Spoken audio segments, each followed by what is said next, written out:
akan kami bawakan di mana para pemimpin 21 anggota Kerjasama Ekonomi Asia Pasifik APEC buat julung kalinya bakal sepentas secara maya dalam menentukan pelan tindakan pemulihan ekonomi serantau yang teruk dibadai dengan pandemik COVID-19.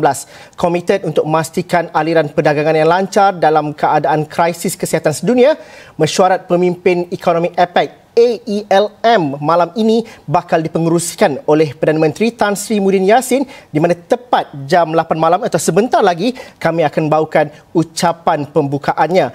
Multilateralism termasuk komitmen terhadap perdagangan serta pelaburan bebas dan juga terbuka juga dijangka bakal menjadi agenda perbincangan selama 3 jam itu. Ini peristiwa yang bersejarah yang akan kami bawakan selama bermula 8 malam ini sehinggalah ke jam 11 malam nanti, kerana kita akan melihat terus saja ke ucapan pembukaan pengerusi mesyuarat pemimpin ekonomi APEC 2020. Kita teruskan sahaja mengikuti ucapan.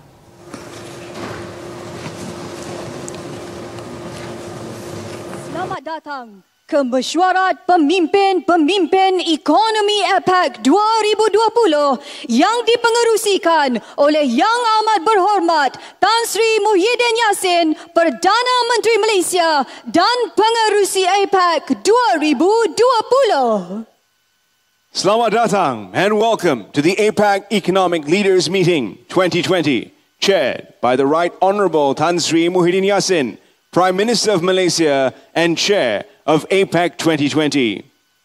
Before we proceed with the opening remarks, we would like you to enjoy a brief video showcasing beautiful Malaysia.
Your Majesty, Honourable Leaders and Excellencies, it is my pleasure to now invite the Right Honourable Tan Sri Muhyiddin Yassin, Prime Minister of Malaysia and Chair of APEC 2020, to present the opening remarks.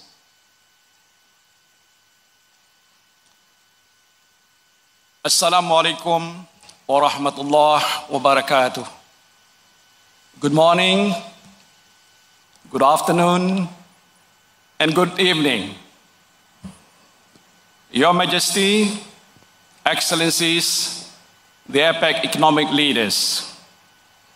I would like to welcome everyone by wishing Selamat Datang to this first ever fully virtual APEC economic leaders meeting, or AELM. As the chair of APEC 2020, I'm indeed honored to host all of you, albeit virtually, at this meeting, which remains the annual pinnacle event for APEC. As member economies of APEC, all of us have benefited considerably from this premier regional forum. Our gains have spanned across trade, investment, facilitation, as well as economic and technical cooperation. APEC, in my view, is an incubator cum enabler, one that provides the right framework for implementing economic ideas on a voluntary, non-binding, and consensus basis. Due to this foundational philosophy behind APEC, member economies have often pursued new and novel concepts within this platform, even when there was reluctance and hesitation to do the same at other multilateral fora. Member economies have also been swift in embracing the tools offered by APEC in advancing the economic agenda within the region and subsequently furthering the prosperity of the people of Asia-Pacific.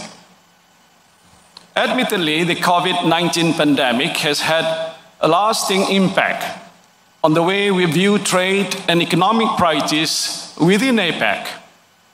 Today, as we work together as the region to mitigate the impact of COVID-19, the relevance of APEC has become even more pronounced. As we pursue regional solutions that help us to strike a delicate balance between our health priorities and economic needs, we are reminded not of our divergences, but our similarities, and of the fundamental fact that even in calamity, humanity will find a way. That said, we have to stand united in combating COVID-19. And it is therefore of utmost importance that people around the world have access to the vaccines and health technologies in an affordable, accessible, and equitable basis. As a grouping whose economies constitute about 60% of the global GDP, APEC assumed a central role in spearheading post-pandemic economic recovery. We need to trade and invest our way out of the current economic downturn. We must come together and work constructively towards navigating the region along a path of robust, inclusive, and sustainable economic recovery and growth. Your Majesty, Excellencies, APEC is now at a critical juncture. In 1994, we, the APEC member economies, agreed to the BOGO goals of free and open trade and investment in the Asia-Pacific by 2020. Since the BOGO goals were first articulated in 1994, total trade between APEC economies and the rest of the world has increased by more than fourfold. We now represent almost 50% of the total world trade. Reflecting the depth of our economic integration, more than 2/3 of the trade by APEC economies is with other APEC economies. A similar story emerges on the investment side as well. Since the year 2000, capital inflows into APEC economies have increased by 2/3, and capital outflows have tripled. We now constitute half of the world's top 10 foreign direct investment or FDI recipients. From a regional perspective, the World Bank's Doing Business database indicates that APEC has made strides towards elimination of non-tariff barriers too, by way of streamlining processes, reducing cost and time with regard to carrying out trade activities. These regulatory reforms have further enhanced the ease of doing business in APEC. From a domestic perspective, Malaysia's involvement in APEC has continued to strengthen the growth of our businesses through intra-regional trade expansion, which in turn brings substantial progress to our economy. Through the expansion of trade, Malaysians are able to experience positive spillover effects in the form of job creation, knowledge transfer, and the strategic placements of our micro, small, and medium-sized enterprises in the global value chain. To date, Malaysia's trade with APEC member economies has increased by more than 7-fold in the past decade. In 2019, APEC economies have collectively contributed 78% of Malaysia's total trade. Similarly, APEC economies as a grouping were the largest source of FDI into Malaysia, and this represents 91% of Malaysia's total FDI flows for the last year. Your Majesty's Excellencies, moving forward, allow me to share my thoughts on 3 key priorities that all the APEC member economies could embrace. The first and most important priority is for us to reaffirm our support and commitment for the rules-based multilateral trading system. And this is essential for our businesses, as market stability and predictability are the central pillars which ensure that trade and investment continue to flow even during times of crisis. The second priority is to bolster the digital economy, given the pressing need to generate jobs and return our workers to the employment market.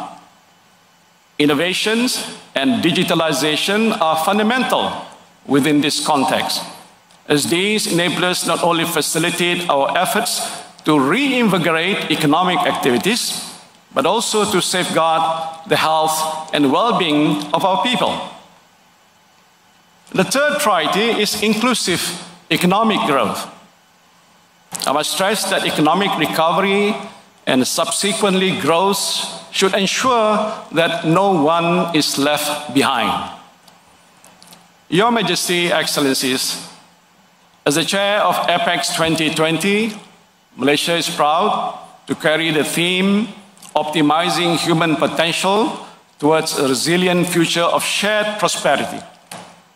And this theme serves as a reminder for all of us that everything we do in APEC must eventually contribute towards the prosperity of our people.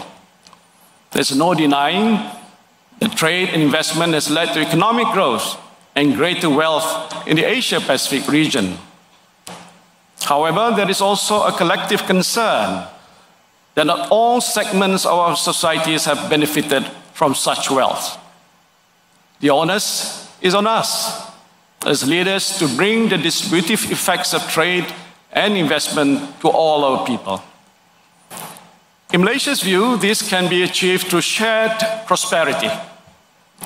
Shared prosperity is about mainstreaming economic development and center-staging prosperity to enable all members of society to participate effectively in economic activities and benefit from the resulting growth.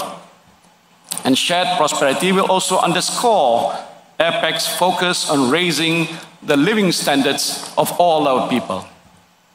Your Majesty, Excellencies, that concludes my opening remarks. I thank you and I look forward to having a constructive meeting today. Thank you. Itu dia ucapan pembukaan oleh Tan Sri Muhyiddin Yassin, di mana selepas ucapan pembukaan ini, mesyuarat APEC akan diteruskan dengan laporan unjuran ekonomi global oleh pengarah urusan tabung kewangan antarabangsa, di mana ianya juga akan disusul dengan sesi kedua mesyuarat itu malam ini, di mana ini akan diikuti dengan ucapan intervensi selama 3 minit oleh semua pemimpin APEC, dimulai dengan pemimpin Perdana Menteri Australia dan juga diakhiri dengan Perdana Menteri Vietnam, dan termasuk juga partisipasi buat pertama kalinya Presiden Amerika Syarikat Donald Trump dalam sesi mesyuarat ataupun ucapan intervensi selama 3 minit. Itu akan kami bawakan nanti, dan itu juga akan bawakan di hujungnya nanti akan ada pengumuman ataupun pemeteraian visi Putrajaya dan juga deklarasi untuk mesyuarat kali ini. Dan saya akan bersama dengan 2 orang tetamu saya pada malam ini untuk membincangkan hala tuju APEC dan juga apa signifikannya perkara ini kepada kita semua. Profesor Dr. Sufian Jusuf, Pengarah Institut Kajian Malaysia dan Antarabangsa IKMAS UKM bersama dengan saya, dan juga disertai oleh Dr. Juwita Muhammad, Fellow Ekonomi Perdagangan dan Integrasi Serantau dari ISIS. Kita berhenti rehat seketika dahulu, kita berbincang selepas ini. Kaji selidik dijalankan SME Corp mendapati lebih 70% perusahaan kecil dan sederhana tempatan dijangka mengalami kerugian pada akhir tahun 2020 kesan pandemik COVID-19. Namun, kaji selidik itu juga merumuskan sektor PKS adalah golongan yang mampu bangkit paling pantas iaitu hampir 20% bakal pulih dalam tempoh 3 bulan. Antara faktor utama yang menyumbang kepada pemulihan ini adalah fleksibiliti PKS merebut peluang ekonomi digital yang menjadi fokus persidangan kerjasama ekonomi Asia Pasifik APEC 2020. Memang betul lah daripada penjualan itu banyak penurunan. Pasal ini masa pandemik ni orang takut nak belanja, takut nak keluar. Lagipun memang retail memang impacted. Semua industri impacted. Tapi at the same time dia itu akan membuat kita untuk fokus on different type of market. Kalau macam kita dulu kita banyak retail kan kita fokuskan banyak pada online.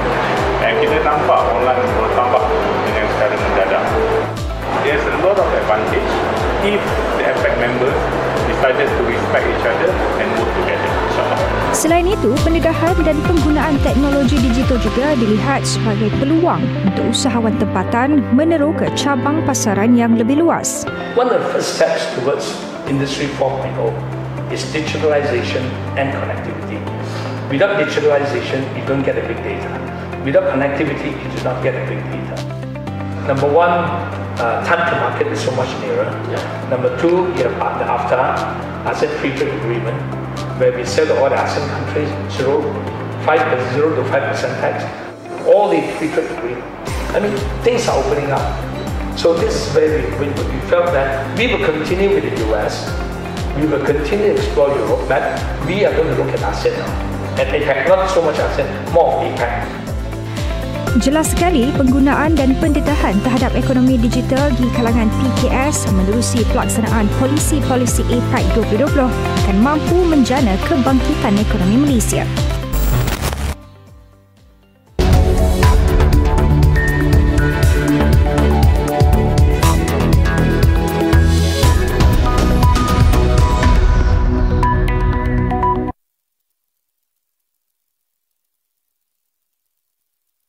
Hello, Assalamualaikum. Selamat malam Dr. Juwita, Dr. Sufian. Thank you sebab bersama kita malam ni. Kita tak start lagi. Tapi sebab saya diberitahu kita tak cukup masa untuk berborak panjang. Aplikasi Esra Awani, teruskan berdisiplin, ratakan lengkungan pandemik ini. The third wave of COVID-19 has taken us by storm. There's no room to take anything lightly. Everyone must follow all the steps to stop the spread of COVID-19. Social distancing, face mask, follow these steps, this SOP with the utmost discipline. Together, we can flatten the curve. Perang COVID-19 tetap belum berakhir. Pastikan setiap langkah berjaga-jaga diamalkan, dari kebersihan tangan, pemakaian pelitup muka, penjarakan fizikal. Kesemuanya amat penting untuk pastikan pandemik ini dibendung. Fokus kita sekarang adalah gelombang ketiga. Elakkan 3S, iaitu kawasan yang sesak, sempit dan juga bersembang pada jarak yang dekat. Berdisiplinlah kerana virus ini tidak mengira darjat, umur mahupun latar belakang anda. Tiada masa untuk kita berlengah lagi. Kita sekarang telah memasuki gelombang ketiga COVID-19. Setiap langkah pencegahan perlu diamalkan dengan penuh tanggungjawab dan disiplin. Kita mampu meratakan lengkung pandemik ini. Semuanya di tangan kita bersama.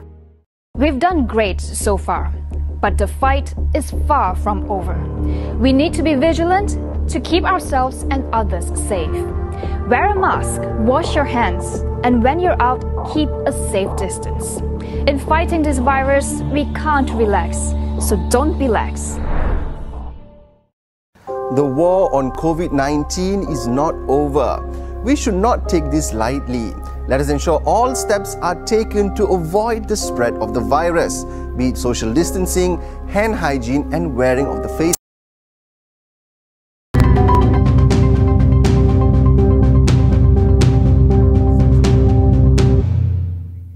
Ini adalah Awani 745 di sisi mesyuarat pemimpin ekonomi APEC AELM, dan Tan Sri Muhyiddin Yassin baru saja memberikan ucapan pembukaan sebentar tadi, dan menyertai saya melalui talian Skype pada ketika ini ialah Profesor Dr. Sufian Jusuf dan juga Dr. Juwita Muhammad, Fellow Ekonomi Perdagangan dan Integrasi Serantau dari ISIS. Saya pergi dulu kepada Dr. Juwita. Dr. Juwita, mungkin ketiga keutamaan yang dinyatakan oleh Tan Sri Muhyiddin Yassin sebentar tadi, mungkin kita dapat fahami bagaimana ekonomi APEC berubah selepas pandemik COVID-19 dan juga bagaimana kita melihat tiga keutamaan itu signifikan untuk memberikan harapan dan juga satu langkah yang baru untuk ekonomi APEC secara keseluruhannya. Terima kasih. Soalan yang sangat susah tapi yang sangat penting. Jadi seperti mana yang kita tahu, tahun ini berakhirnya Bogor Goals yang telah ditulis pada tahun 1994, di mana negara-negara APEC ini bersetuju untuk bekerjasama untuk mengaktifkan perdagangan di dalam perdagangan barangan, perdagangan perkhidmatan dan juga investment dalam dari satu negeri ke negeri yang lain. Tapi menurut Tan Sri Muhyiddin Yassin, setelah tamatnya Bogor Goals ini, kita perlu lihat perdagangan serantau ni lebih lagi, bukan sahaja berdasarkan perdagangan servis perkhidmatan atau perdagangan barangan.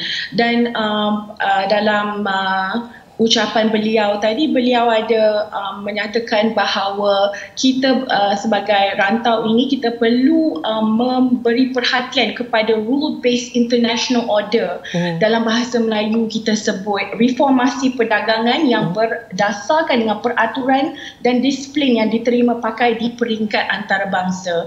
Ini bermaksud bila ada perkelahian yang dalam unsur politik, negara-negara tidak boleh menggunakan instrumen perdagangan untuk lawan balik semula. Jadi ini akan membuahkan trade tension atau tension perdagangan di antara satu dengan lain yang kita dapati dengan China dan dengan India tahun lepas dan tahun ini, dan ini tidak ini bukanlah standard yang kita perlu patuhi. Dan kedua adalah kepentingan ekonomi digital ini.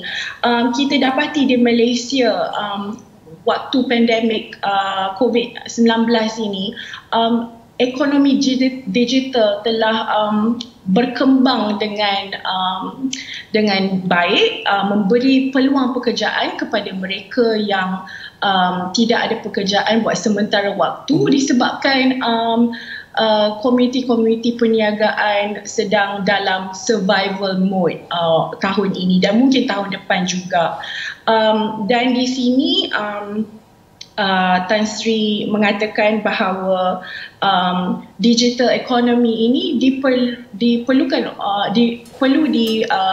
diperbaiki atau perlu diperkukuhkan di seluruh rantau, dan untuk ini terjadi atau untuk ini berlaku, negara-negara APEC masing-masing perlu memperbaiki infrastruktur digital di tempat masing-masing, dan itu akan menjadi keutamaan untuk tahun yang akan datang.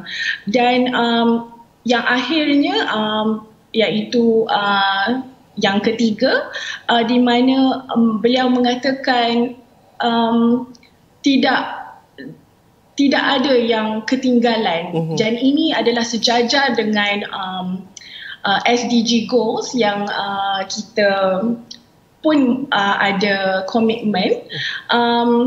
Dan di sini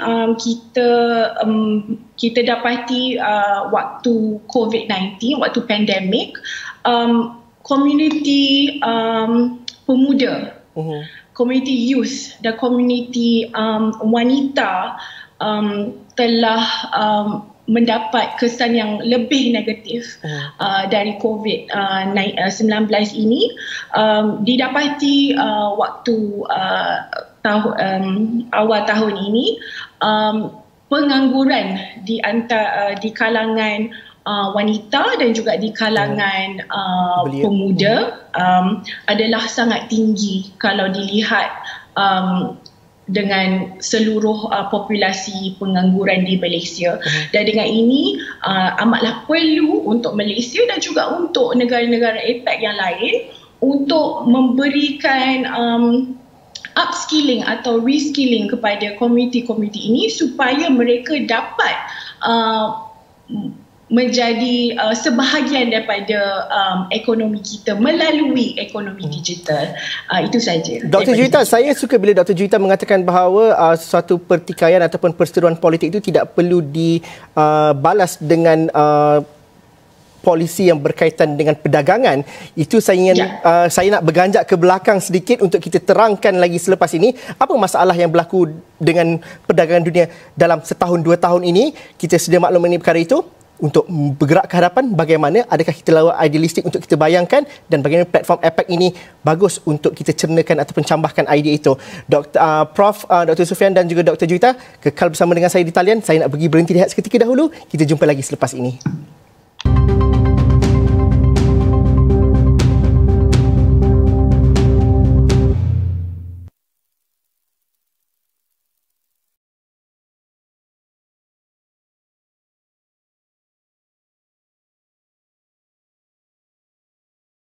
Amanah di tangan kita. Adat, budaya dan semangat menjadi kesinambungan perpaduan tanah air yang tercinta. Berteraskan adab yang terpahat di jiwa dan raga.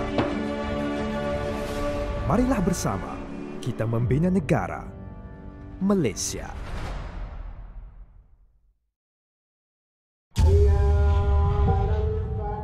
Amanah di tangan kita. Adat, budaya dan semangat menjadi kesinambungan perpaduan tanah air yang tercinta. Berteraskan adab yang terpahat di jiwa dan raga. Marilah bersama kita membina negara Malaysia.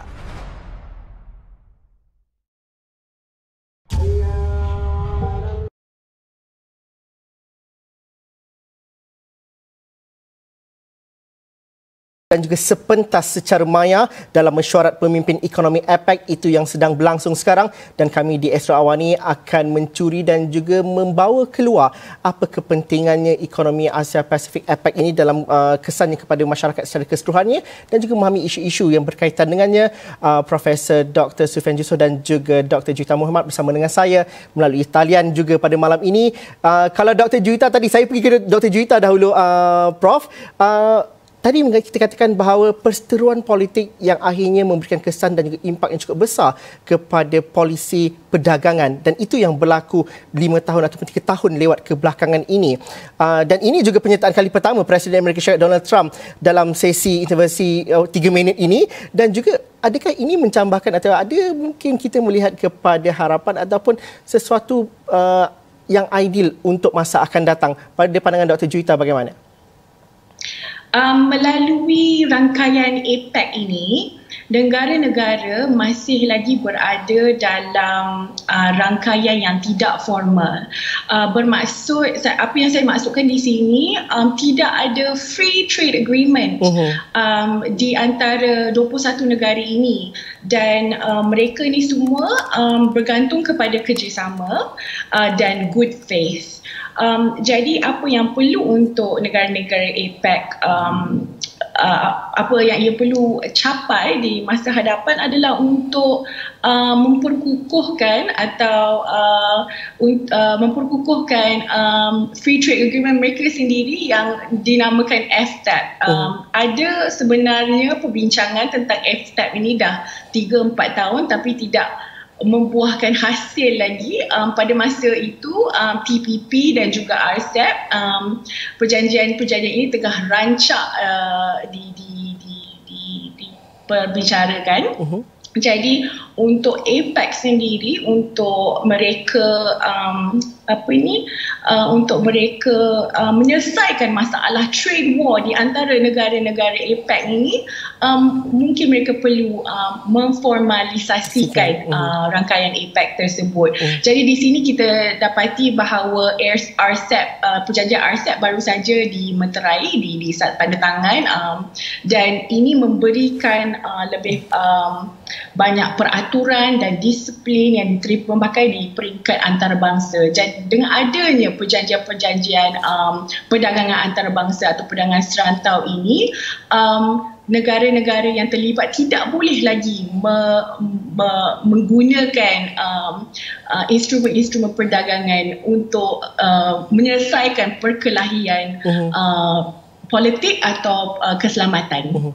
Prof. Dr. Sufian Jusuf, bagaimana kita melihat bahawa RCEP telah mencipta dan jadi satu platform yang cukup jelas dengan kerjasama ekonomi yang saya rasa dilakukan dalam norma baharu dan juga ini satu-satunya perjanjian yang cukup berjaya untuk tahun ini. Dan itu juga menjadi titik permulaan untuk APEC contohnya untuk merangka satu formaliti yang baru. Kalau kita berganjak ke belakang sedikit dengan perjanjian deklarasi Bogor dan juga tahun ini mungkin dengan vision Putrajaya Vision, apa yang kita dapat jangkakan pada malam ini, Prof? Ya, terima kasih. Yang pertama saya kena jelaskan bahawa kesemua negara ekonomi APEC adalah juga anggota kepada Pertubuhan Perdagangan Dunia, iaitu World Trade Organization.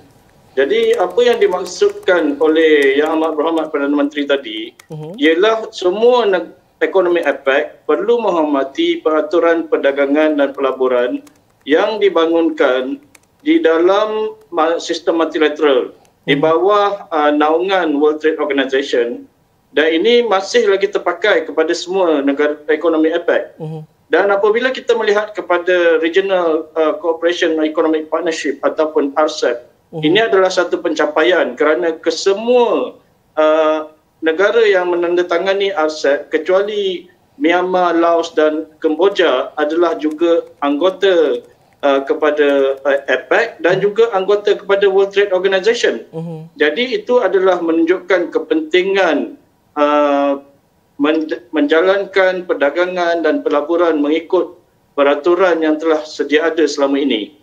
Jadi saya jangkakan bahawa pada masa yang akan datang selepas daripada malam ini, ekonomi APEC akan terus memastikan bahawa mereka menghormati peraturan-peraturan ini dan mereka perlu sekiranya terdapat sebarang pertikaian merujuk kepada sistem multilateral ataupun sistem yang dibina di dalam sistem perdagangan bebas ataupun perjanjian perdagangan bebas yang ada di antara ekonomi-ekonomi APEC ini. Jadi matlamat Bogor akan diteruskan tetapi akan juga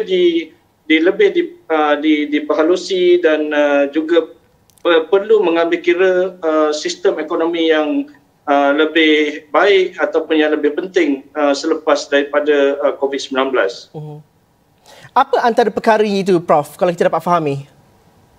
Okey, antara yang penting ialah berkaitan dengan fasilitasi perdagangan. Kerana sepanjang COVID-19 ini, pada awal COVID-19, kita lihat ada beberapa ekonomi APEC yang mengambil tindakan tidak membenarkan barangan makanan untuk keluar daripada negara mereka. Jadi ini telah menimbulkan sedikit kekeliruan dan kerisauan di antara ekonomi-ekonomi di seluruh dunia dan juga khususnya di ekonomi APEC kerana kebimbangan terhadap kekurangan makanan dan juga kekangan dan peraturan perdagangan yang tidak menjurus kepada ataupun yang tidak the restricted trade akan menyebabkan berlakunya kekangan terhadap pergerakan barangan dan perkhidmatan. Jadi ini adalah antara yang penting untuk diperhalusi dan dihormati oleh ekonomi APEC. Yang kedua ialah berkaitan dengan fasilitasi pelaburan. Kerana fasilitasi pelaburan ini akan membolehkan pelaburan bergerak secara lancar di antara ekonomi APEC. Jadi kita lihat bahawa 90% daripada FDI di Malaysia adalah daripada APEC. Dan kita perlu membuat satu fasilitasi pelaburan yang lebih baik di antara negara-negara ekonomi APEC ini. Kemudian saya juga ingin melihat kepada bagaimana kemakmuran bersama ini dilaksanakan di keseluruhan ekonomi APEC supaya apa yang dibincangkan sepanjang tahun ini, contohnya beyond GDP, responsible business and investment, connectivity dapat dilaksanakan dan dinikmati bukan sahaja oleh kerajaan ataupun syarikat-syarikat besar, tetapi juga oleh masyarakat dan juga syarikat perdagangan kecil dan sederhana. Dan yang juga yang penting ialah berkenaan dengan penekanan terhadap innovation, inovasi keselamatan makanan yang kita telah bincangkan tadi, supaya semua keseluruh masyarakat dapat menikmati kemakmuran ini. Itu tema yang kita angkat juga dalam APEC 2020. Ini perbincangan membuka tirai kepada perbincangan APEC seterusnya. Anda akan bersama dengan kami lagi sepanjang malam ini sehingga jam 11 malam atau mungkin lebih lagi nanti. Tapi saya ingin mengucapkan terima kasih kepada Dr. Juwita Muhammad, Fellow Ekonomi Perdagangan dan Integrasi Serantau ISIS kerana bersama dengan saya. Begitu juga dengan Profesor Dr. Sufian Jussoh, Pengarah Institut Kajian Malaysia dan Antarabangsa IKMAS UKM kerana bersama dengan kami pada jam ini. Dr. Sufian Jussoh akan bersama dengan kami lagi selepas jam 10 malam nanti. Saya nak berhenti rehat seketika dahulu. Jumpa lagi selepas ini.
Bertemu lagi kita dalam rancangan khas kami bawakan sempena mesyuarat ketua-ketua negara APEC 2020 dan juga jalan untuk menuju kepada APEC 2020 Malaysia ini bukan mudah kerana pandemik COVID-19 dan juga beberapa pertukaran yang perlu dilakukan khususnya daripada cara pelaksanaan mesyuarat ini dijalankan dalam konteks norma baharu.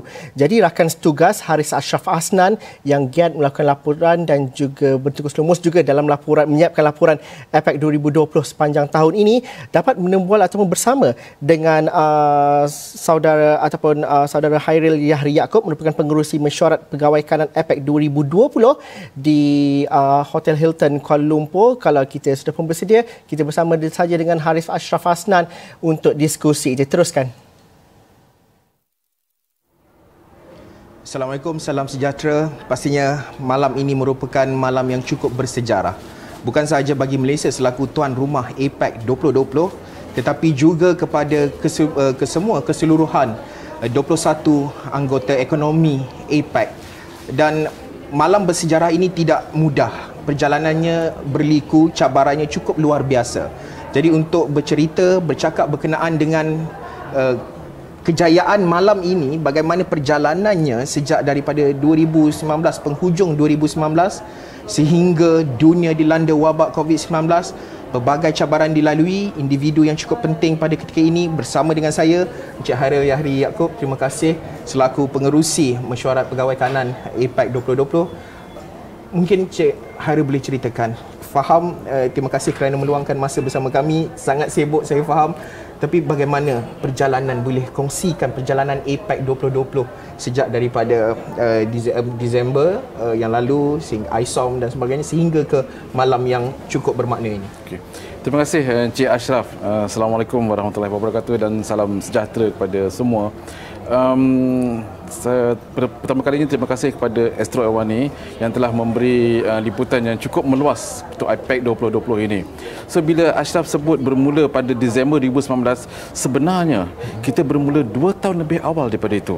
Pada tahun 2018, penghujung tahun 2017, kita telah menubuhkan Sekretariat Kebangsaan APEC 2020, di mana kita telah mengambil pegawai-pegawai, staf juga dan menubuhkan Sekretariat Kebangsaan ini semenjak tahun 2018, 2019 hingga 2020, selama 3 tahun. So kita dah bermula awal daripada itu lagi, dan persiapan telah dijalankan dalam tempoh 2 tahun sebelum itu, dan kita telah berjaya menganjurkan mesyuarat tidak rasmi pegawai kanan di Langkawi pada bulan Disember 2019, di mana telah menetapkan hala tuju perjalanan APEC untuk sepanjang tahun ini. Dan kemudiannya kita mengadakan mesyuarat pegawai kanan yang pertama selama 2 minggu pada bulan hujung Januari Februari di Putrajaya, dan berjalan dengan lancar, di mana kita bagi saya kita telah menganjurkan mesyuarat yang cukup baik. Kita telah menetapkan hala tuju dan set the tune untuk perjalanan APEC. Tetapi seperti mana yang Ashraf tahu, seluruh dunia dilanda wabak pandemik COVID-19 ini telah, bagi saya bukan sedikit sebanyak, telah banyak merencatkan perjalanan APEC 2020.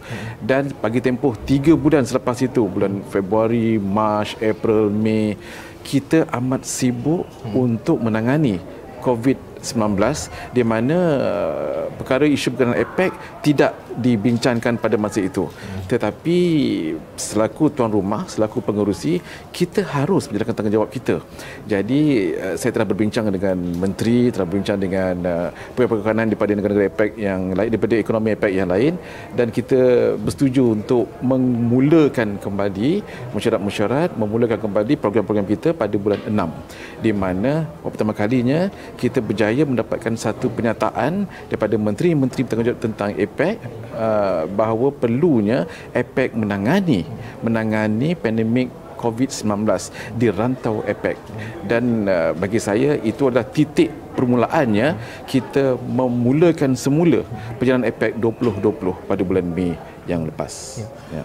Apabila kita bercakap berkenaan dengan APEC ini, kita recap pada 1998 dan kali ini tahun 2020, Malaysia menjadi tuan rumah tak kala krisis di peringkat dunia. 1998 krisis kewangan global. Yes. Yeah, betul. Kali ini kita mengalami krisis kesihatan. Apakah bentuk perubahan, adaptasi yang dilakukan? Kerana kita tahu nak menjalankan mesyuarat di persidangan antarabangsa secara virtual, secara maya, nak menentukan 8 zon waktu yang berbeza, 21 anggota ekonomi. Bagaimana, apa bentuk cabarannya itu dalam menentukan set the time zone dan sebagainya? Impact terbesar tahun ini adalah pelaksanaan mesyuarat itu sendiri, sebab kita tidak dapat menghadiri secara fizikal. Jadi kita telah mengubah format kepada secara maya. Dan APEC terdiri daripada 21 ekonomi di seluruh rantau Asia Pasifik, di mana terdapat 8 time zone yang berbeza. Jadi saya perlu mengambil satu masa yang mungkin tidak sempurna, tetapi yang terbaik, yang optimum untuk membolehkan kesemua ekonomi APEC dapat bersama untuk bermesyuarat, berbincang dan menjalankan aktiviti program APEC, di mana saya telah memilih 2 waktu. 2 waktu, sama ada pukul 10 ataupun 10.30 pagi atau 8 malam ataupun 7 malam. Saya memilih pukul 10 ataupun pukul 11 kerana ini adalah waktu yang agak sesuai. Sebab kita ada New Zealand 4 jam lagi awal daripada kita, dan kita ada benua Amerika yang 12 jam lewat daripada kita. So bila saya pilih pukul 10 ataupun 10.30, ini bermakna pukul 2 petang di New Zealand, 10 malam di Washington DC. So mereka boleh menyertai mesyuarat dengan agak selesa, dan juga tapi di masa yang sama Moskow adalah 5 jam awal daripada kita. Jadi kalau pukul 11, pukul 6 pagi di Moskow, mereka harus bangun awal untuk menerima mesyuarat. Dan lagi satu waktu adalah pada pukul 8 malam, di mana pukul 8 malam 8 pagi di Amerika Syarikat, di Peru, di Kanada, di Mexico, dan pukul 12.30 malam di New Zealand, dan pukul 10 malam di Canberra, Australia. Bagi saya, walaupun tidak agak lewat New Zealand, tapi mereka telah menunjukkan komitmen yang tinggi untuk menyertai walaupun agak lewat di tengah malam.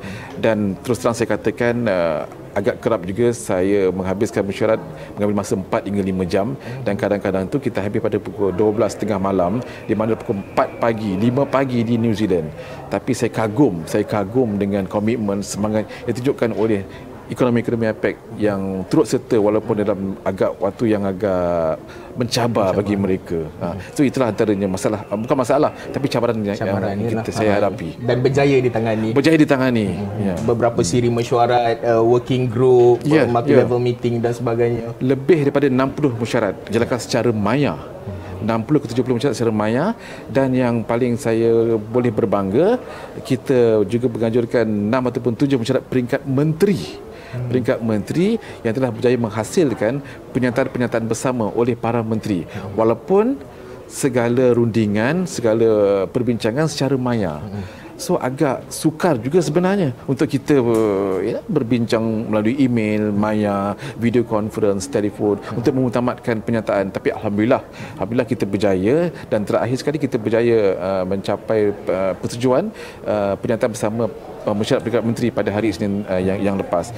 Dan insya-Allah pasukan kita sedang berunding untuk mencapai kesepakatan untuk mengeluarkan deklarasi pada malam ini semasa mesyuarat peringkat ketua-ketua ekonomi. Dan seperti mana yang Ashraf sudah maklum, kita juga telah berjaya mencapai muafakat untuk mengeluarkan visi pasca 2020 untuk APEC, dan semuanya dirangka, digubal, dibincang secara maya. Bayangkan Ashraf, macam mana cabaran yang saya hadapi. Alhamdulillah kita dapat mengeluarkan kesepakatan yang semua ekonomi APEC. Ini membuktikan solidariti, kesepakatan yang semua ekonomi APEC untuk membawa APEC ke platform yang lebih tinggi bila kita melangkah pasca 2020. Saya amat berterima kasih kepada semua kerjasama yang diberikan kepada saya. Cik Hairul, kita tak nak berbincang berkenaan dengan yang terlalu berat lah. Kita nak malam ini perbincangan kita agak santai, agak ringan. Perbincangan berkenaan dengan visi pasca 2020 yang akan menggantikan Matlamat Bogor, isu tarif, isu apa macam-macam lagi, multilateralism, free and fair trade. Itu mungkin insya-Allah dalam perbincangan yang akan datang. Tetapi malam ini antara signifikan APEC adalah apabila ada perhimpunan pemimpin ini, antara signifikannya adalah dari segi mungkin pakaian. Kalau kita lihat 1968 para pemimpin memakai batik. Jadi apa kelainan kalau negara-negara ataupun ekonomi lain sebelum ini penganjurannya ada yang pakaian ikut tradisinya dan sebagainya. Malaysia tahun ini secara maya bagaimana, apa bentuk konsepnya? Soalan yang bagus, Ashraf. So tahun ni kita inovasi. Kebiasaannya kita akan persiapkan macam t-shirt ataupun baju untuk para pemimpin. Tapi pada tahun ini memandangkan semuanya secara maya, so apa yang kita buat, kita telah mengantar satu package, satu kotak daripada Perdana Menteri kepada semua pemimpin-pemimpin ekonomi, di mana di dalam package itu, kotak itu, kita letak tali leher, necktie, kita letak lapel pin, scarf untuk pemimpin-pemimpin wanita. Kita letak juga sealing peringatan, dan juga kita letak name tag name tag ekonomi yang diperbuat daripada Peter daripada Malaysia dan juga Kitchen yang diusahakan oleh kita punya social enterprise kita tempatan. Jadi semua pemimpin ekonomi ini akan mengenakan necktie yang sama berwarna merah, lapel pin, scarf berwarna merah untuk pemimpin contohnya daripada New Zealand, wanita kan, dan juga flag nama tu United States, Korea, Jepun, sama je semua. Tertera di situ. Dan saya berbangga kerana Donald Trump insya-Allah akan menggunakan yang kita hantar kepada plak nama tu. Dan juga e-backdrop. Ibarat yang sama untuk semua pemimpin yang melambangkan pejabat Perdana Menteri di Putrajaya. Sedikit kalau kita nak bercakap berkenaan dengan Matlamat Bogor ataupun visi seterusnya menentukan hala tuju selepas ini 20 tahun akan datang. Cabaran ataupun bentuk kerjasama apa lagi yang mungkin Cik Haider sendiri harapkan daripada para anggota ekonomi dalam merangka, bukan saja merangka tetapi mempersetujui dan mengguna pakai visi tersebut untuk 20 tahun lagi. Sebab kita tahu cabaran sekarang ni bukan setakat krisis kesihatan, isu digitalisasi, banyak lagi perkara-perkara yang melibatkan. Sebab kita nak perbincangan kita pada ketika ini adalah berkenaan untuk rakyat faham apa yang mereka akan rasa, apa yang mereka akan lalui menerusi APEC ini. Mungkin boleh Encik Haider kita nak memahami, merakyatkan APEC ini. Selama ini kita menekankan kepada perdagangan, pelaburan, di mana Bogor Gold itu sendiri yang menyebut bahawa kita nak mencapai satu perdagangan dan juga pelaburan yang terbuka menjelang 2020. Tetapi dengan cabaran masa kini, dengan teknologi yang terkini semua dan juga merakyatkan APEC ini, kita telah merangka satu visi untuk mencapai kemakmuran yang dapat dinikmati oleh semua menerusi perdagangan dan pelaburan. Of course itu adalah core APEC. Di masa yang sama digitalisasi dan juga inovasi akan diberi penekanan untuk tempoh yang akan datang, tempoh 20 tahun 30 tahun akan datang, dan juga pembangunan yang mampan, inklusif, yang sustainable dan juga seimbang, balance growth, serta juga memberi penekanan kepada alam sekitar sedikit sebanyak.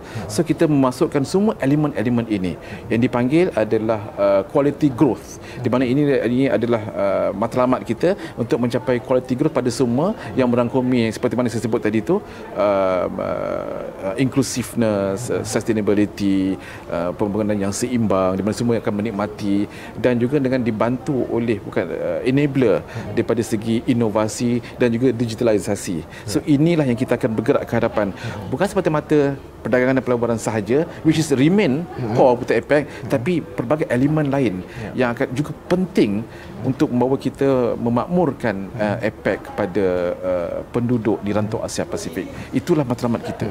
Sedikit berkenaan dengan tema kemakmuran bersama itu. Bagaimana kita tahu ekonomi APEC ada yang negara maju, kuasa besar, China, Amerika Syarikat. Kita ada juga negara-negara yang struggle untuk membangun seperti Papua New Guinea, kita lihat di Vietnam sebagai contoh. Bagaimana kemakmuran bersama Encik Haider melihat menerusi perbincangan bersama rakan-rakan di dalam SOM sendiri untuk mengaplikasi, menerapkan kemakmuran bersama bukan sahaja untuk tahun ini tetapi tahun-tahun mendatang. Okey. Kemakmuran bersama adalah satu elemen penting dalam tema APEC 2020, di mana kita ada 3 keberhasilan utama. Okey, keberhasilan yang pertama adalah to improve the narrative on trade investment. Mana kita memperbaiki naratif tentang pelaburan dan perdagangan. Di mana selama ini kita tengok daripada sudut ekonomi, daripada sudut perdagangan, daripada sudut GDP, pertumbuhan GDP, KDNK contohnya. Tetapi pada tahun ini Malaysia telah mengorak langkah, memulakan perbincangan yang menyatakan bahawa kita tidak seharusnya hanya memfokus kepada KDNK ataupun GDP saja. Beyond GDP. Kita beyond GDP. Maknanya faktor-faktor seperti equality, faktor-faktor alam sekitar, faktor-faktor well-being juga perlu diambil kira supaya semua rakyat akan merasa kesejahteraan itu, kelestarian itu. Itu yang penting tu. Sebab sebelum ni kita teramat sedikit perbincangan ke arah itu. Jadi kita dah mulakan perbincangan tahun ini dan alhamdulillah semua ekonomi menerima baik kita punya rancangan kita, dan insya-Allah apabila New Zealand tahun hadapan, apabila Thailand pada tahun 2022 akan terus membawa agenda ini, di mana ia akan menjadi agenda yang tetap untuk kita berbincang.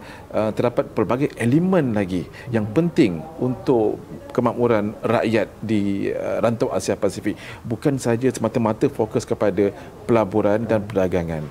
More than that, beyond GDP. Akhir sekali, mungkin harapan ataupun Cik Hairil, harapan sebagai individu yang penting dalam rangka membentuk matlamat apa yang malam ini kita akan tahu apakah nama rasminya. Kita tak boleh dedahkan lagi nama rasminya. Mungkin Cik Hairil tahu, tapi Cik Hairil pun tak boleh dedahkan. Kita tunggu pengumuman rasmi daripada Perdana Menteri malam sebentar saja nanti dan malam nanti. Tetapi bagaimana harapan Cik Hairil selaku individu yang merangka membentuk matlamat akan datang ini? Harapan kepada anggota-anggota ekonomi, harapan juga kepada rakyat, kerana yang menggerakkannya juga adalah para industri rakyat itu sendiri. Harapan Encik Hairil. Pernyataan visi pasca 2020 yang akan dilancarkan oleh para pemimpin ekonomi ini menggariskan perkara-perkara penting yang perlu kita capai untuk tempoh 2 dekad, 3 dekad, di mana kita telah meliputi pelbagai elemen yang saya sebutkan tadi. So harapan saya yang paling penting sekali adalah pelaksanaan. Tiada gunanya kita ada pernyataan tapi tak dilaksanakan. Jadi kita telah bersetuju supaya pengerusi pada tahun hadapan itu New Zealand bersama dengan semua ekonomi APEC untuk membuat satu pelaksanaan yang komprehensif. Yang komprehensif meliputi kesemua elemen yang terkandung dalam visi tersebut supaya ia dapat dilaksanakan. So bagi saya, harapan saya adalah visi ini dapat dilaksanakan oleh semua ekonomi dengan secara komprehensif, di mana kita akan sedaya upaya untuk mencapai visi yang bakal dilancarkan oleh para pemimpin pada malam itu. Itulah harapan saya. Sebab saya tidak mahulah visi pasca ini tidak dilaksanakan seperti mana yang diaspirasikan oleh para pemimpin. So adalah penting semua ekonomi APEC untuk terus bekerjasama untuk tempoh 10 tahun, 20 tahun, 30 tahun akan datang untuk mencapai pembangunan seimbang yang saya sebutkan tadi itu. Walaupun APEC itu non-binding. Non-binding, ya. Tetapi kerjasama itu penting. Penting kerjasama itu. Ya. Baik, Encik Hairil, terima kasih. Terima kasih juga atas usaha bersama seluruh Sekretariat APEC 2020. InsyaAllah kita akan meneruskan lagi perbincangan pasca. Selepas ini kita ingin melihat hala tuju pelaksanaannya. Mungkin itu malam ini mungkin agak ringan sedikit perbincangannya, tapi selepas ini kita akan go details lagi dari segi perdagangan, pelaburan, kelestarian, sustainability dan sebagainya, multilateralism. Dan pastinya perbincangan ini tidak berakhir di sini. Tahun-tahun mendatang juga amat penting untuk kita, terutama dalam kita menempuh pandemik COVID-19 ini. Krisis pada 1998 Malaysia selaku tuan rumah menghadapi krisis ekonomi global, tetapi tahun ini krisis kesihatan di peringkat global. Dan malam ini merupakan malam yang cukup bersejarah bagi kita. Dan pastikan anda terus kekal bersama dengan Astro Awani, kerana selepas ini kita akan ada lagi perbincangan berkenaan dengan APEC, penganjuran Malaysia selaku tuan rumah APEC 2020. Banyak lagi pakar-pakar, cerita-cerita menarik akan kami kongsikan. Teruskan bersama dengan Astro Awani, berita paling dipercayai di Malaysia. Sekian saja dahulu buat masa ini, langsung dari Hilton, Kuala Lumpur. Assalamualaikum, salam hormat.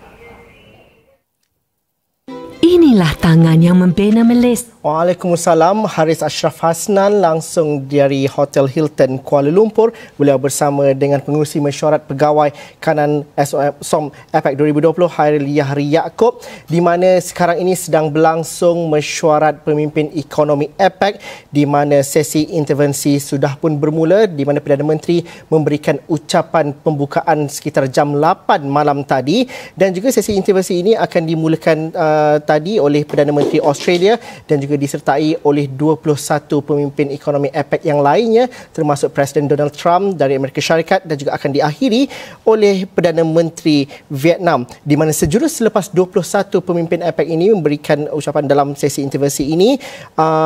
Tan Sri Muhyiddin Yassin akan meminta para pemimpin APEC untuk mempersetujui dan menerima pakai visi APEC pasca 2020 yang merupakan agenda kemuncak pada mesyuarat pada malam ini. Itu yang akan kami bawakan dalam jam-jam yang seterusnya. Tetapi selepas ini kita akan bersama dengan rakan setugas langsung dari WTC. Najib Aruf akan bersama dengan tetamu-tetamu hebatnya, ada dari China dan juga dari Amerika Syarikat. Selepas ini Najib Aruf akan bersama dengan anda. Saya habis saja dahulu di sini. Kita akan bersama dengan Najib Aruf selepas ini.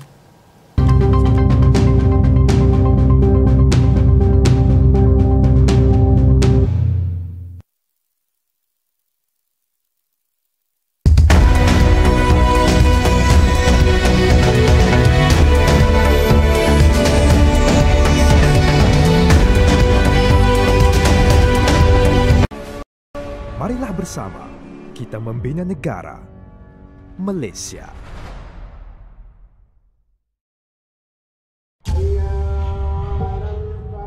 Amanah di tangan kita. Adat, budaya dan semangat menjadi kesinambungan perpaduan tanah air.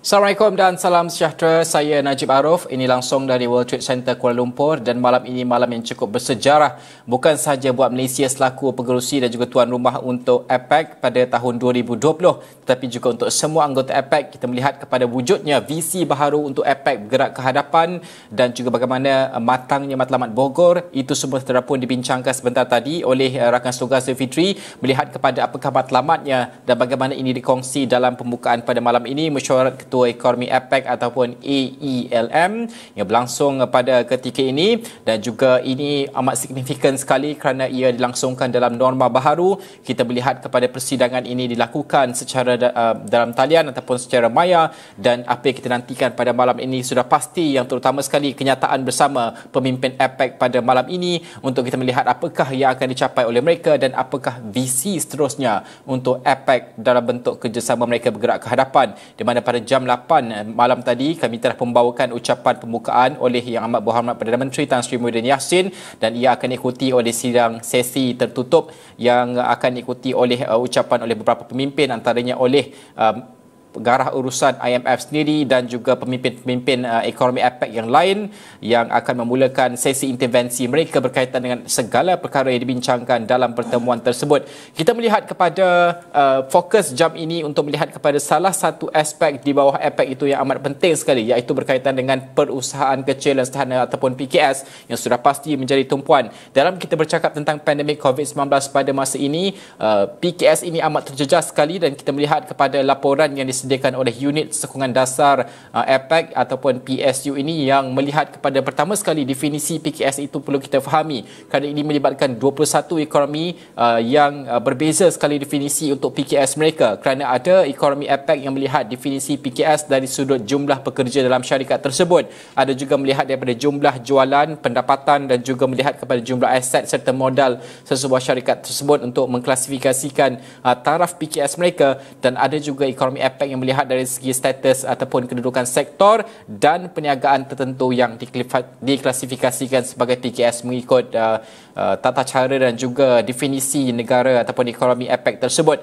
Ini sedikit dapatan kajian sebelum saya nak memulakan diskusi pada jam ini, di mana dapatan kajian oleh PSU sendiri yang mendapati bahawa dalam kalangan APEC ini, iaitu 150 juta perniagaan dalam APEC ini merupakan PKS berdasarkan dengan kriteria-kriteria tertentu yang ditetapkan, dan daripada jumlah ini ia merangkumi 2/3 daripada jumlah pekerjaan keseluruhan APEC. Ini apa yang dikaji, dan juga dalam kebanyakan ekonomi APEC sendiri lebih 98% dianggap sebagai PKS perniagaan di kebanyakan ekonomi APEC itu, dan dalam kebanyakan ekonomi APEC juga secara puratanya PKS merangkumi 60% pekerjaan, di mana kalau ini berbeza, kita melihat kepada ekonomi yang berbeza seperti di Rusia ini hanya 25.2% merangkumi pekerjaan daripada PKS. Tapi kalau kita lihat di Indonesia sehingga 97% merangkumi peluang pekerjaan diisi oleh PKS ini. Dan juga dari segi penyediaan pekerjaan oleh PKS dalam APEC, setiap tahun tumbuh sekitar 1 hingga 2.5%, dan yang terakhir sekali PKS ini menyumbang antara 40 sehingga 60% kepada keluaran dalam gada kasar KDNK. Ekonomi APEC sendiri ini cukup signifikan, menjadi tulang belakang kepada pertumbuhan ekonomi kelompok APEC sendiri. Itu yang ingin saya bincangkan pada jam ini. Saya nak bersama dengan Presiden Dewan Perniagaan Digital Malaysia, Chris Daniel Wong, yang bersedia pada ketika ini. Chris, terima kasih kerana bersama kami pada jam ini. Saya memang nak berbincang tentang digital ataupun adaptasi digital PKS. Tapi sebelum itu, kita bercakap tentang beberapa perkara yang disentuh dalam pertemuan APEC pada kali ini. Yang pertama sekali saya nak melihat, dan ini selalu dibincangkan, iaitu berkaitan bagaimana untuk kita mengharmonikan sebarang halangan bukan tarif. Ini khususnya ini memerlukan kemahuan politik dan juga ketentuan kepimpinan sesebuah ekonomi APEC itu sendiri. Bagaimana Chris berpandangan bahawa halangan bukan tarif ini sejauh mana ia berjaya diharmonikan dalam konteks APEC itu sendiri untuk membantu PKS kita? Pertama sekali kita kena lihat pada FTA tanpa tarif yang Najib sebut tadi itu. Sebelum pelaksanaan RCEP yang baru ditandatangani beberapa hari lepas, sebelum ni kita ada ASEAN FTA tambah 1 ataupun ASEAN FTA plus 1, di mana sebelum ni 10 negara ASEAN telah pun menandatangani FTA bersama negara China, negara Korea, negara Jepun, Australia dan juga New Zealand. Jadi sebelum pelaksanaan RCEP, kita sudah pun ada FTA ASEAN tambah 1 bersama negara-negara yang kita sebut tadi. Ini bermaksud beberapa tahun lepas telah ada permangkinan untuk pertumbuhan perdagangan di antara negara ASEAN dan juga negara-negara yang telah menandatangani FTA. Tetapi dengan pelaksanaan RCEP, kita akan memangkinkan dengan lebih cepat. Walaupun banyak portal berita yang sebut bahawa RCEP akan dilaksanakan beberapa tahun kemudian, tetapi saya lihat padanya adalah tidak benar, kerana FTA yang sedia ada akan terus diselaraskan menjadi RCEP. Jadi kita bukan orang kata reinvent the wheel. Kita tidak reinvent the wheel, tetapi kita dengan apa yang kita ada sekarang, kita memajukan lagi, kita memangkin lagi FTA yang sedia ada. Dan saya percaya kelak lebih kurang 3 tahun atau 4 tahun kita akan melihat pelaksanaan RCEP lebih menyeluruh kerana berdasarkan pada FTA yang sedia ada. Jadi untuk SME, kita kena faham bahawa sektor pembuatan di Malaysia rata-ratanya adalah orang kata pengusaha SME. Kita mengeksport lebih kurang 5 barangan mentah yang utama kepada negara China. Contohnya seperti barang petrokimia, contohnya seperti barangan kelapa sawit, minyak kelapa sawit, semiconductor dan sebagainya. Jadi kita lihat bahawa suku yang sebelum ini, iaitu suku ketiga tahun 2020, kita melihat ada lonjakan daripada suku kedua tahun 2020. Bermaksud walaupun kita masih berada di paras negatif, paras orang kata negatif GDP, tetapi kita lihat ada peningkatan kepada kurangnya negatif GDP tersebut. Jadi pada suku sekarang ni, suku yang terakhir, suku keempat tahun 2020, kita akan lihat lebih banyak lagi pertumbuhan yang rancak. Jadi pengusaha penghilangan akan memainkan peranan yang penting untuk memangkinkan pertumbuhan negara selepas ini. Dan kita berharap selepas pertumbuhan pengusaha, duit yang mereka orang kata mendapat keuntungan boleh orang kata digunakan di pasaran bawahan, iaitu pasaran retail. Jadi kita lihat memang ada bantu daripada segi perancakan RCEP yang baru-baru diumumkan sebelum ini. Bagaimana untuk kita melihat, kerana dalam konteks masa COVID-19 ini, kita melihat PKS ini adalah yang paling teruk terjejas. Mereka ini antara dua sekarang untuk survival mereka, dan ada juga yang sudah hampir pun menutup perniagaan. The window is narrowed sekarang ini. Bagaimana untuk kita melihat kerjasama ini dalam konteks APEC sendiri untuk membantu PKS? Kerana apa? Kalau kita melihat kepada apa yang disentuh oleh Ketua Pegawai Operasi Facebook iaitu Sheryl Sandberg dalam perhimpunan APEC ini pada baru-baru ini, mengatakan bahawa data driven tool ini sangat membantu PKS ketika mereka berdepan dengan pandemik pada ketika ini. Mereka menjual secara fizikal sebelum ini, tapi kini mereka boleh menggunakan data driven tool ini untuk membantu mereka mengembangkan perniagaan malah lebih besar lagi seperti sebelum COVID-19. Tetapi pada masa yang sama, concern ataupun kegusaran yang dilahirkan oleh Sheryl ini iaitu melihat kepada ada ekonomi ataupun ada negara yang mula melaksanakan digital wall ataupun bersifat melindungi negara mereka daripada internet terbuka ini yang banyak membantu PKS. Bagaimana pandangan Chris sendiri melihat kepada perkara ini? Adakah ini benar berlaku dan semakin banyak negara melihat kepada mencipta digital wall ini untuk memastikan so-called keselamatan data dan sebagainya? Digital wall ni bukanlah perkara yang baru. Boleh dikatakan digital wall ni miripnya protectionism. Dia sama dengan protectionism, di mana negara-negara perlu melindungi orang kata rangkaian PKS ataupun industrinya tersendiri. Contoh seperti yang lampau, setiap negara mempunyai syarikat penerbangan masing-masing dan konsesi diberikan kepada syarikat penerbangan mereka sendiri. Jadi ini bukan perkara yang baru. Berkenaan dengan apa orang kata yang Najib sebut tentang data driven tool, itu pun bukan perkara yang baru. Sebelum pandemik COVID, biasanya syarikat besar akan menggunakan data driven tool untuk memahami pasaran, demografik dan sifat-sifat pengguna. Apabila kita memasuki fasa pandemik COVID-19 ini, saya sendiri lihat banyaknya SME telah mula menggunakan data driven tool. Tetapi data driven tool sebegini orang kata bukan yang murah. Setiap syarikat PKS khususnya perlu mempunyai bajet supaya mereka boleh membeli laporan data driven tool dan juga menggunakan data driven tool. Jadi kita berbalik pada soal, adakah mereka bersedia dengan modal sebegini? Kalau ada modal untuk menggunakan data driven tool, bermaknanya peniaga mereka boleh lebih orang kata mampan dan juga lebih besarnya peluang untuk mereka memangkin pertumbuhan tersendiri.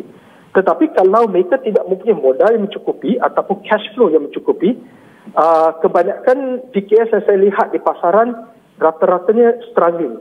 Mereka kerana tidak mempunyai orang kata bajet untuk menggunakan data driven tool dan sebagainya, maka mereka orang kata cuba. Bila gagal, mereka cuba lagi. Jadi kita perlu seimbangkan keadaan sebegini. Jadi kita berharap supaya agensi-agensi yang terlibat boleh memainkan peranan penting, memberi PKS akses kepada data driven tool tersebut supaya kita boleh membantu mereka. Okey, itu kemahuan politik juga kita melihat bagaimana dasar akan dibentuk di setiap ekonomi APEC itu.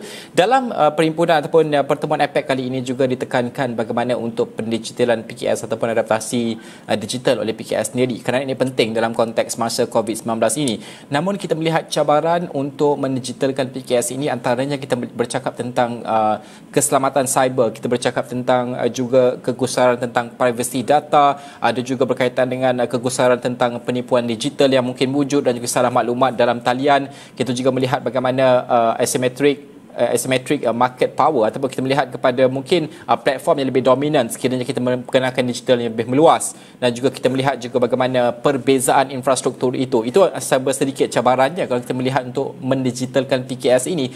Bagaimana kesemua cabaran ini Chris lihat disentuh ataupun seharusnya menjadi tumpuan oleh APEC sendiri bergerak ke hadapan, mungkin dimasukkan dalam visinya untuk memudahkan, mengharmonikan segala cabaran ini supaya usaha kita mendigitalkan PKS itu dalam konteks APEC lebih mudah? Kalau kita lihat pada cabaran, setiap industri yang bergerak maju ke hadapan ada cabaran masing-masing.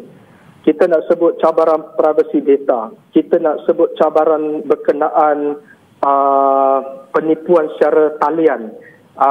Sebelum bermulanya era orang kata pendigitalisasi kerana COVID ni, telah pun kita dengar beberapa tahun lepas ada masalah dengan isu privacy data dan juga scam talian. Jadi benda ni memang dari dulu ada. Tetapi saya rasa undang-undang di Malaysia yang sedia ada memang cukup untuk mengatasi cabaran tersebut. Para PKS harus mengambil inisiatif sendiri untuk orang kata bergerak ke hadapan. Fasiliti ataupun resources yang sedia ada pun mencukupi. Jadi kalau kita lihat pada apa yang berlaku di APEC beberapa hari lepas dan juga persidangan ASEAN pada minggu lepas, saya sendiri berpendapat bahawa ruangan undang-undang dan juga ruangan program yang telah diketengahkan memang mencukupi. Cuma kita kena lihat sama ada para PKS bersedia atau tidak bekerjasama dengan agensi kerajaan terlibat mengambil inisiatif terhadap program-program yang diadakan, sama ada mereka sanggup orang kata mengambil inisiatif seperti saya sebut tu bergerak ke hadapan. They have to take the baby step forward. Rata-ratanya saya lihat masih ramai lagi masih banyak lagi PKS walaupun mereka kata mereka nak go digital, tetapi mulut bercakap tapi orang kata hati tak bergerak. Itu masalah, itu cabaran individu yang mereka orang kata kena atasi. Ada yang berpendapat bahawa mereka tak cukup ilmu, ada yang berpendapat mereka tak cukup modal. Bukan saja di Malaysia, tetapi mungkin masalah sama berlaku di negara jiran serantau. Jadi kita lihat masalah ini bukan sinonim saja pada kita, tetapi sinonim pada para PKS serantau. We have to break the mentality mindset. Barulah kalau kita break barrier tersebut, baru kita boleh bergerak ke depan. Saya rasa cabaran yang paling utama ialah apa yang saya sebut, ialah cabaran individu tersendiri yang orang kata jadi bos sendiri sebagai para peniaga PKS ni. Chris, secara ringkasnya, mungkin quick wins untuk kita melihat kepada bagaimana untuk mempermudahkan keadaan ataupun pendigitalan PKS ini. Apa antara fokus utama yang sepatutnya menjadi tumpuan oleh ekonomi APEC dari segi quick wins ya? Kalau kita lihat pada quick win sekarang di APEC, kita lihat pada skema piramid. Kita lihat pada piramid. Yang berada di atas ialah agensi kerajaan ataupun orang kata GLC. Saya nak sebut tentang apa seorang para menteri yang sebut minggu lepas. Para menteri tersebut menyebut bahawa GLC harus menyediakan lebih banyak peluang kepada para PKS. Itu yang saya dapat intipati yang para menteri tersebut sebut. Apabila pihak GLC ataupun syarikat gegasi yang berada di atas piramid orang kata menyediakan lebih banyak peluang, jadi di tengahnya ialah penyedia pembekalan. Penyedia pembekalan tersebut ataupun penyedia servis tersebut rata-ratanya 90% adalah para PKS. Jadi apabila pihak GLC ataupun agensi kerajaan menyediakan peluang, bermaksud di tengah tu PKS mempunyai peluang untuk mendapatkan tender ataupun kerja-kerja tersebut. Itu ialah quick win-win situation. Di dalam masa pandemik sekarang ni, kita mengharapkan, kalau kita mengharapkan pasaran akan diterajui oleh pihak sektor swasta, maka ini adalah tidak benar sama sekali. Kerana aliran tunai pihak swasta amatlah orang kata penat. Kita nampak banyak syarikat gegasi, terutamanya syarikat penerbangan. Mereka dulunya setahun lepas, 2 tahun lepas boleh dikatakan gegasi di dalam industri masing-masing. Tetapi sekarang mereka ni penat dengan aliran tunai. Maka mereka tidak boleh menyediakan peluang tersebut kepada para PKS. The only agency ataupun the only company yang boleh menyediakan peluang tersebut adalah syarikat GLC. Jadi syarikat GLC harus memainkan peranan yang amat penting untuk menyediakan quick win-win situation di antara orang kata pihak kerajaan dan juga pihak PKS supaya lebih banyak peluang pekerjaan dibuka kepada rakyat Malaysia selepas ini. Okey, Chris, terima kasih kerana bersama kami pada jam ini. Tadi Chris Daniel Wong, iaitu Presiden Dewan Perniagaan Digital Malaysia, membincangkan apakah sebenarnya fokus APEC ini terhadap PKS dan juga yang paling penting adalah aspek pendigitalan PKS itu, kerana ini adalah fokusnya dalam konteks semasa penularan COVID-19 dan juga bergerak ke hadapan visi baharu APEC menggantikan Matlamat Bogor itu sendiri. Dan bukan itu sahaja apa yang Chris sebutkan itu, tapi ada juga kajian berkaitan dengan APEC yang menyentuh tentang apakah quick wins lain yang mungkin boleh diberi tumpuan oleh APEC sendiri. Antaranya itu berfokus kepada mengatasi dari segi pembahagian ataupun jurang digital dan juga permulaan untuk memulakan digital itu di setiap ekonomi APEC mempunyai latar yang berbeza dari segi pembangunan infrastruktur dan juga ekonomi.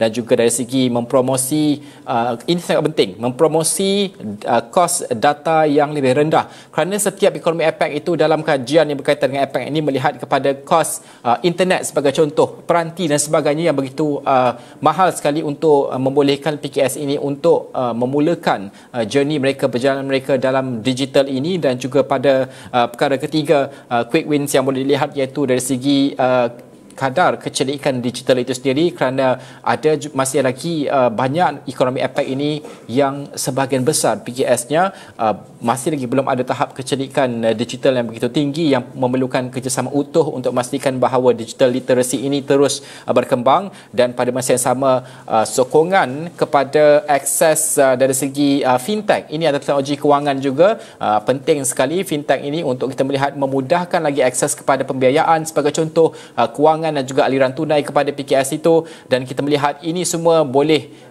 ditambah baik dalam konteks APEC. Dan yang terakhir sekali, kajian juga menyentuh tentang bagaimana untuk meningkatkan kepercayaan terhadap penyelesaian digital. Itu semua boleh dilihat dan juga dibincangkan, kerana itu yang menjadi tumpuan dalam sidang APEC ini dari segi konteks PKS itu sendiri. Kali ini saya nak bersama dengan pensyarah kanan Pusat Pengajian Antarabangsa UUM, iaitu Dr. Oka Muhammad Fajar Iksan yang bersedia pada ketika ini. Assalamualaikum Doktor, terima kasih kerana bersama kami pada jam ini. Saya nak berdiskusi tentang matlamat baharu. Apabila kita melihat kepada matlamat Bogor yang sudah bermatang pada kali ini, kita melihat kepada visi baharu APEC akan diwujudkan pada malam ini, pada hari ini, untuk kita melihat bergerak ke hadapan APEC itu. Apakah yang mungkin menjadi fokus kepada matlamat baharu ini pada pandangan doktor sendiri? Okey, baik. Terima kasih Saudara Najib Arif ya. Selamat malam semuanya. Assalamualaikum. Okey, jadi apa yang mungkin saya boleh sedikit share bagaimana visi APEC yang Bogor tu kita telah habiskan dan kita dah masuk kepada APEC post 2020 ya. Sebenarnya kita boleh nampak ataupun kita boleh lihat bahawa kebanyakan negara-negara menekankan kepada ekonomi ya, menekankan kepada inovasi digital, menekankan kepada penglibatan serta kemapanan. Tetapi apa yang perlu kita lihat adalah perlunya ada cara untuk menentukan semula arah kerjasama yang saya lihat perlu lebih inklusif ya untuk masa hadapan, dengan menekankan, sekali lagi saya katakan, menekankan pada nilai-nilai kepercayaan antara sesama anggota. Saya juga berkali-kali mengatakan tentang pentingnya nilai kepercayaan ini. Yang berikutnya adalah APEC perlu menekankan kepada pendekatan yang memiliki orientasi kepada manusia ataupun kita sebut sebagai people-centric. Ya, perlu menekankan kepada kepentingan manusia, kepentingan masyarakat, serta juga mementingkan kepada lingkungan ataupun persekitaran. So, sehingga kita boleh sebutkan bahawa people-centric dan juga eco-centric itu perlu dikuatkan di dalam agenda APEC dalam masa hadapan. Yang berikutnya, kita tahu bahawa APEC ingin melakukan ataupun ingin memperkuat hubungan perdagangan bebas ataupun free trade, serta juga melakukan pelaburan ya, tapi kita berharap bahawa perdagangan bebas ya, pelaburan ini tidak menimbulkan sisi ataupun efek-efek negatif ya, khasnya dalam konteks sosial, dalam konteks alam sekitar ya, seperti halnya mungkin ya selalunya orang mengatakan bahawa semakin kuatnya liberalisasi perdagangan maka akan juga semakin kuat kepada arah eksploitasi ya terhadap pekerja, terhadap alam sekitar. So, apa yang kita nakkan adalah bagaimana APEC boleh menyelaraskan antara perdagangan bebas pelaburan ini ke arah pembangunan sosial dan juga pembangunan alam sekitar yang lebih baik ya. Sehingga selanjutnya saya juga menekankan dan juga melihat bahawa negara-negara mementingkan adanya aktiviti ataupun fasilitas ataupun memberikan fasiliti kepada aktiviti ekonomi kecil dan juga sederhana.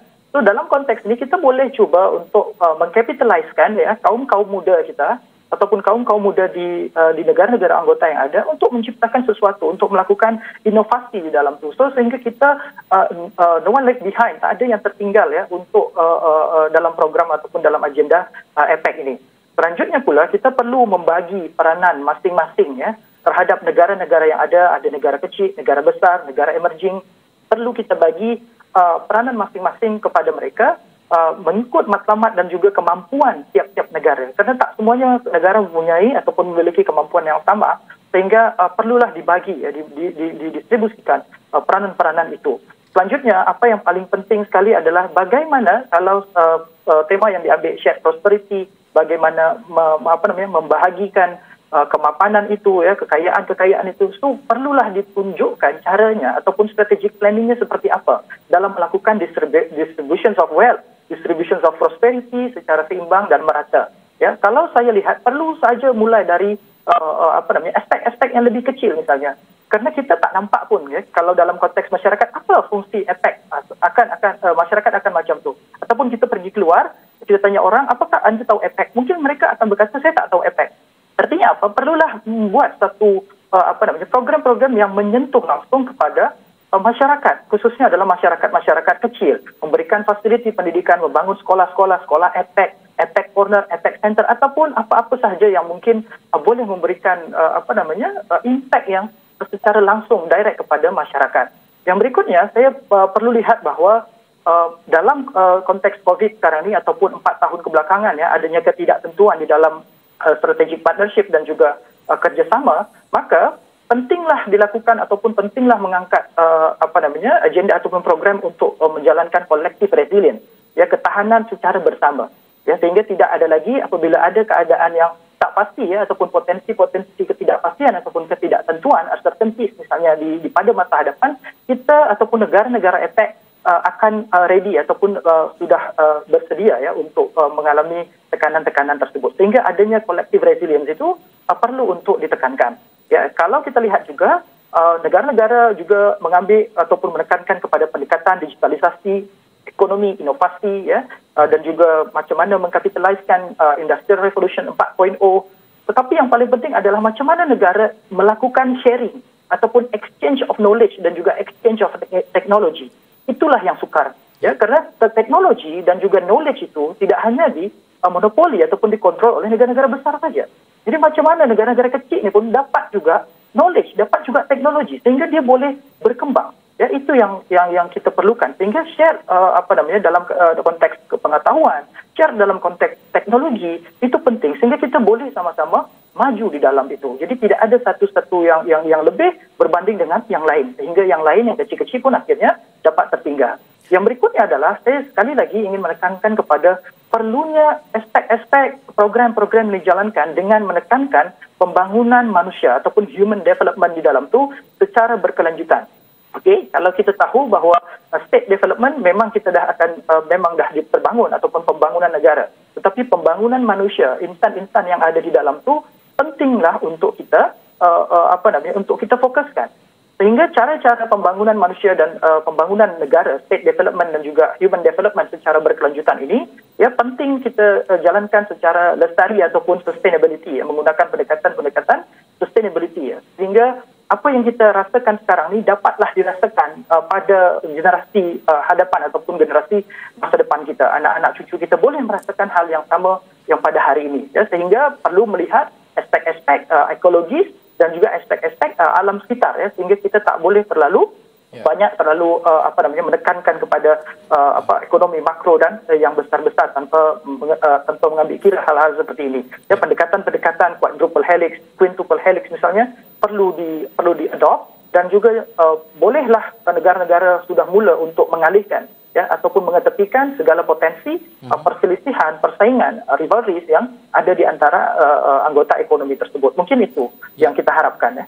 Doktor, saya nak menarik kembali antara poin doktor yang sangat menarik iaitu people centric, iaitu APEC harus berfokus kepada perkara ini. Ini kita melihat kepada mungkin kapitalisme itu package ataupun kapitalisme itu harus disemak kembali konsepnya, kerana kita melihat juga apabila pengasas WEF sendiri, Klaus Schwab sendiri melihat kepada menukar fahaman yang dipegang oleh kelompok-kelompok perniagaan selama ini yang dipegang falsafah milik Milton Friedman yang mengatakan bahawa the only business of business is to make profit. Kita melihat kali ini sepatutnya ia bertukar kepada fokus ataupun people centric itu yang kita melihat bagaimana shared prosperity ataupun kemakmuran bersama ini diperkenalkan dalam konteks APEC sendiri. Tetapi cabarannya ada juga yang berpandangan bahawa untuk mencapai kemakmuran ataupun prosperity itu, ya, boleh dicapai dalam konteks APEC itu sendiri, tetapi shared ataupun perkongsian itu sama ada boleh dicapai, kemahuan itu wujud ataupun tidak kerana perbezaan kapasiti ekonomi, teknologi dan sebagainya.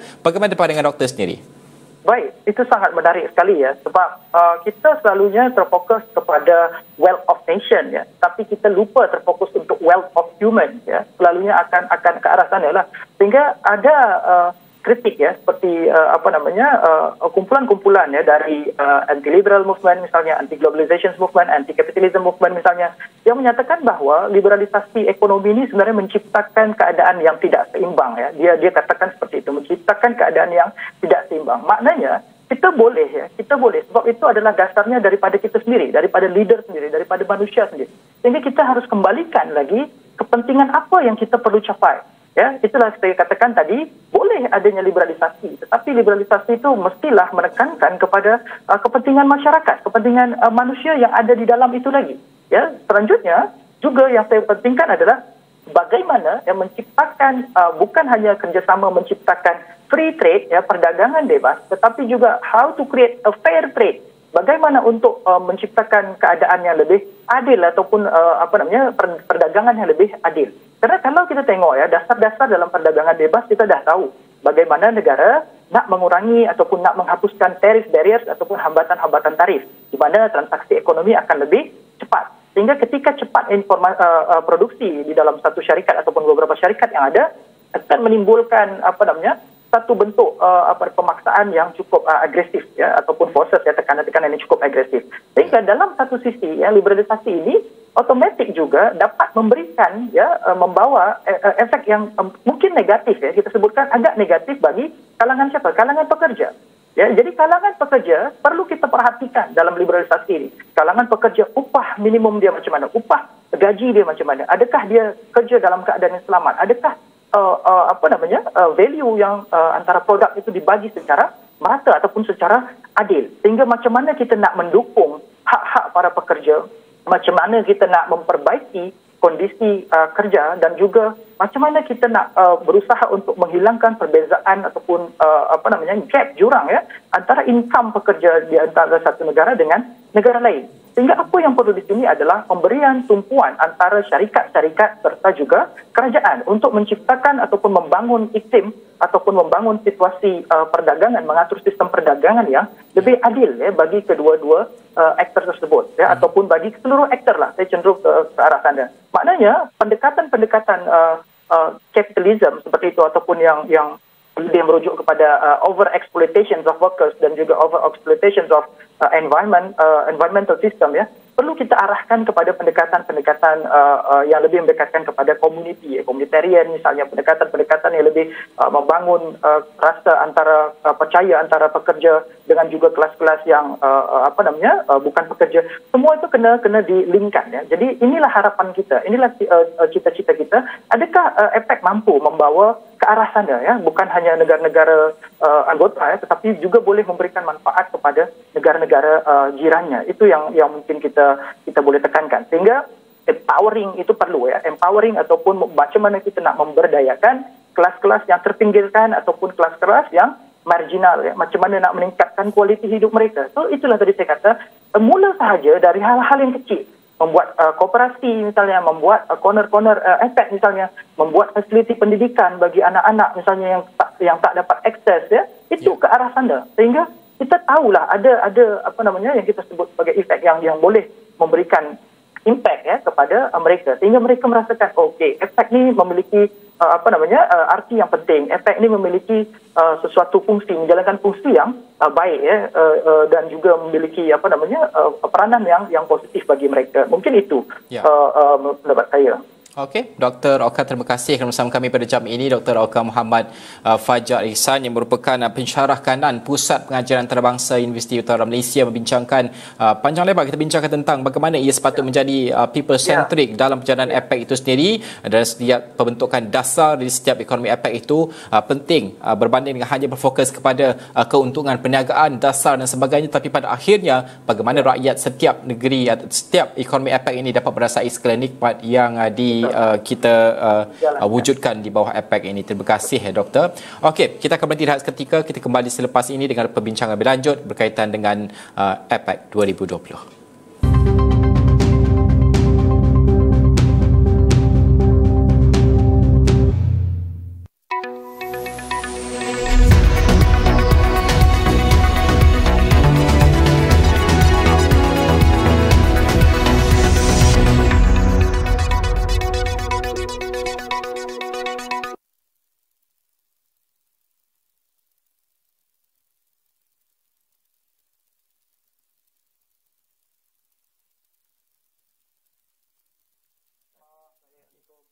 yang seolah-olah masih tiada vaksin. Elakkan pergi ke epicenter Kalau boleh lah. Kes-kes ni dapat dikesan dan dikuarantin di hospital ataupun di rumah. Terdapat 86 rakyat Malaysia di Wuhan. Sosioekonomi Bumiputera ini tidak boleh dipisahkan, tidak boleh dikurangkan ataupun ditinggalkan. Pasal apa syarikat tu rugi? Kira sukses.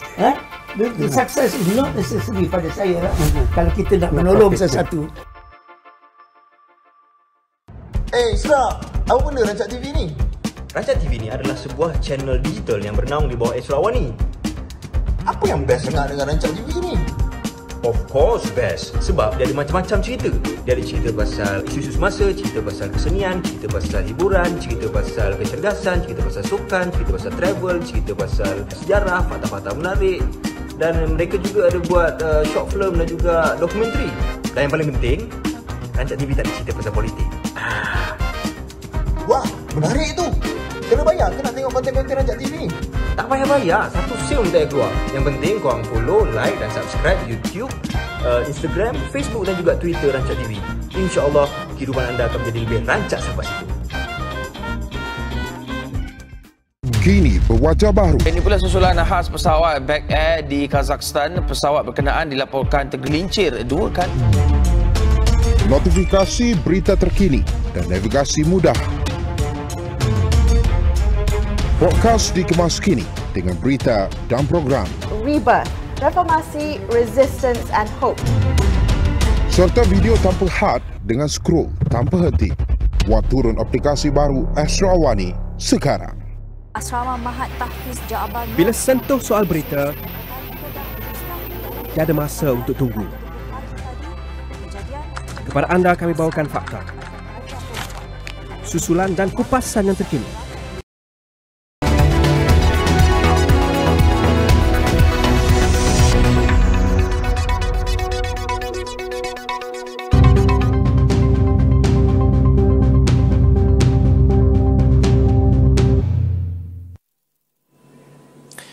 Bertemu kembali. Donald Trump dijadual bakal mewakili Amerika Syarikat dalam mesyuarat pemimpin ekonomi APEC AELM yang diadakan secara maya pada malam ini, di mana memetik laporan agensi berita Reuters menerusi sumber pegawai kanan kerajaan. Trump sebenarnya bersetuju dan juga kita saksikan pada pembukaan ucapan Perdana Menteri sebentar tadi juga kelihatan Donald Trump juga turut sama serta dalam sidang tersebut. Dan juga bukan itu sahaja, kita juga melihat kepada kuasa besar yang lain iaitu China yang menzahirkan komitmen menjalinkan kerjasama antarabangsa dan membuka potensi pasaran negara itu secara lebih luas menerusi kaedah paradigma pembangunan baharu.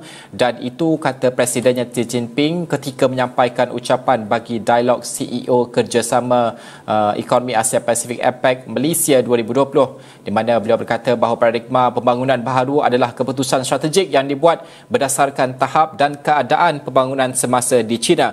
Itu yang saya bincangkan pada jam ini. Kedua-dua topik ini saya bersama dengan Scott Hannah, iaitu Presiden Dewan Perdagangan Amerika Syarikat Indonesia, dan juga Zhang Hong, iaitu wartawan radio antarabangsa China CRI yang bersedia pada ketika ini. Terima kasih kerana bersama kami pada jam ini. Pertama sekali, saya nak bersama dengan Scott terlebih dahulu, iaitu bercakap tentang bagaimana kita melihat kepada Presiden Donald Trump sendiri yang sebelum ini tidak pun pernah menyertai persidangan rantau ini, termasuk bukan saja APEC, ASEAN juga sejak 2017, dan kali ini beliau memilih untuk menyertai di sebalik dengan perkembangan politik di Amerika Syarikat, kekalahan beliau dalam pilihan presiden. Dan ia kita melihat apa kemungkinan yang akan dibawa oleh Donald Trump sendiri, apa yang akan disampaikan oleh Donald Trump dalam pertemuan pada kali ini setelah tidak bersama dengan rantau ataupun pertemuan APEC ini sejak 2017. Scott.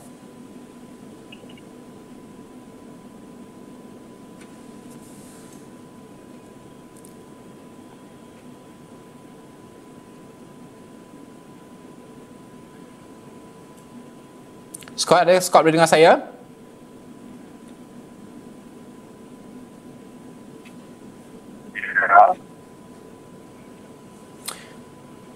Okey, kita nak ke Zhang terlebih dahulu kerana Scott ada masalah teknikal sikit, kita akan betulkan. Tapi Zhang dahulu. Zhang, kita bercakap tentang Presiden China yang berjanji bahawa ekonomi China akan sentiasa terbuka kepada perniagaan APEC dan juga Malah beliau sifatkan China ini sebagai orang kata contoh kepada pembukaan ekonomi yang lebih harmoni dan juga liberalisasi yang lebih luas, dan juga beliau sifatkan Asia Pasifik sendiri sebagai pendahulu dalam memacu pemulihan dan juga pertumbuhan ekonomi global. Apakah maknanya semua ucapan yang disampaikan oleh Xi Jinping ini kepada APEC sendiri? Ya, sebenarnya saya rasa sebelum APEC ini diadakan beberapa hari yang lalu ada satu peristiwa yang cukup amat penting, iaitu RCEP termeterai. Ini sudah bermaksudnya iaitu ASEAN bersama-sama 5 rakan dialognya bersepakat untuk menyokong itu perdagangan bebas dan menentang unilateralis. Dan kalau bagi Malaysia kali ini, saya rasa dalam sebagai tuan rumah APEC, misi yang utama ialah mencapai kesepakatan mengenai visi pasca 2020. Dan kalau apa yang menjadi tumpuan juga merupakan multilateralis dan juga macam inovasi digital. Dan sebagai China sebagai rakan dagang yang terbesar bagi ASEAN dan juga Malaysia, saya rasa selalu menyokong usaha ASEAN dan Malaysia untuk sebenarnya saya rasa secara kali ini untuk mempromosikan kesepakatan yang dicapai dalam RCEP sebagai satu kesepakatan yang cukup meluas meliputi semua rantau Asia Pasifik. Dan saya yakin ini sebenarnya juga akan disokong oleh kebanyakan anggota APEC. Dan kalau sokongan dari China terhadap ASEAN dan juga Malaysia bukan cakap kosong saja, seperti apa yang sudah dijanji oleh Presiden Xi dalam dialog CEO APEC semalam. Dan China sokongan China sebenarnya daripada terus memperluaskan keterbukaan dan juga berusaha meneroka potensi pasaran sendiri. Dan kita tahu kalau pasaran di China cukup besar, bahkan sekarang dengan pembangunan ekonomi di China, keperluan dari pasaran China sebenarnya semakin berkualiti. Dan jadi ini bermakna berbagai syarikat-syarikat dari negara-negara di rantau ini, bahkan di seluruh dunia, mereka tak kira dari bidang apa, dari mungkin jual macam sumber tenaga atau produk pertanian hingga teknologi tinggi macam 5G atau satelit, bahkan macam perdagangan digital atau e-dagang, semuanya boleh cari peluang dan rakan dagang di China. Saya rasa peluang dan rakan dagang ini justru merupakan sokongan yang paling besar yang disediakan oleh China kepada semua kawan-kawan di rantau ini untuk menghadapi kemerosotan ekonomi yang ekorkan pandemik COVID-19. Dan kalau kita lihat di pasaran di China sekarang, sebenarnya baru-baru ini pada awal bulan ini baru ada satu ekspor impor antarabangsa China diadakan, dan ini merupakan satu ekspor yang khusus untuk menarik impor produk dari seluruh dunia. Dan kali ini meskipun kerana ada wabak COVID-19 sekarang ini terkawal, tapi sebenarnya masih ada lebih 2,600 syarikat dari seluruh dunia sudah khusus datang ke China. Mereka kalau berdasarkan kawalan kuarantin perlu ada 2 minggu sebelum perasmian CII tersebut untuk kuarantin di hotel di Shanghai. Tapi meskipun begini, itu sebenarnya tidak mengganggu itu daya tarikan CII, dan begitu ramai syarikat semuanya datang untuk cari peluang kerjasama di sini. Bahkan kalau kontrak yang sudah dimeterai dalam CII tahun ini meningkat 2.1% berbanding tahun lalu.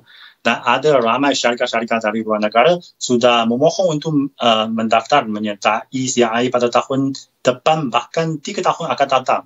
Semuanya ini sudah memperlihatkan sebenarnya kalau sekarang pasaran di China yang sudah baik pulih dan cukup stabil menjadi satu pelabuhan selamat bagi syarikat-syarikat di luar negara.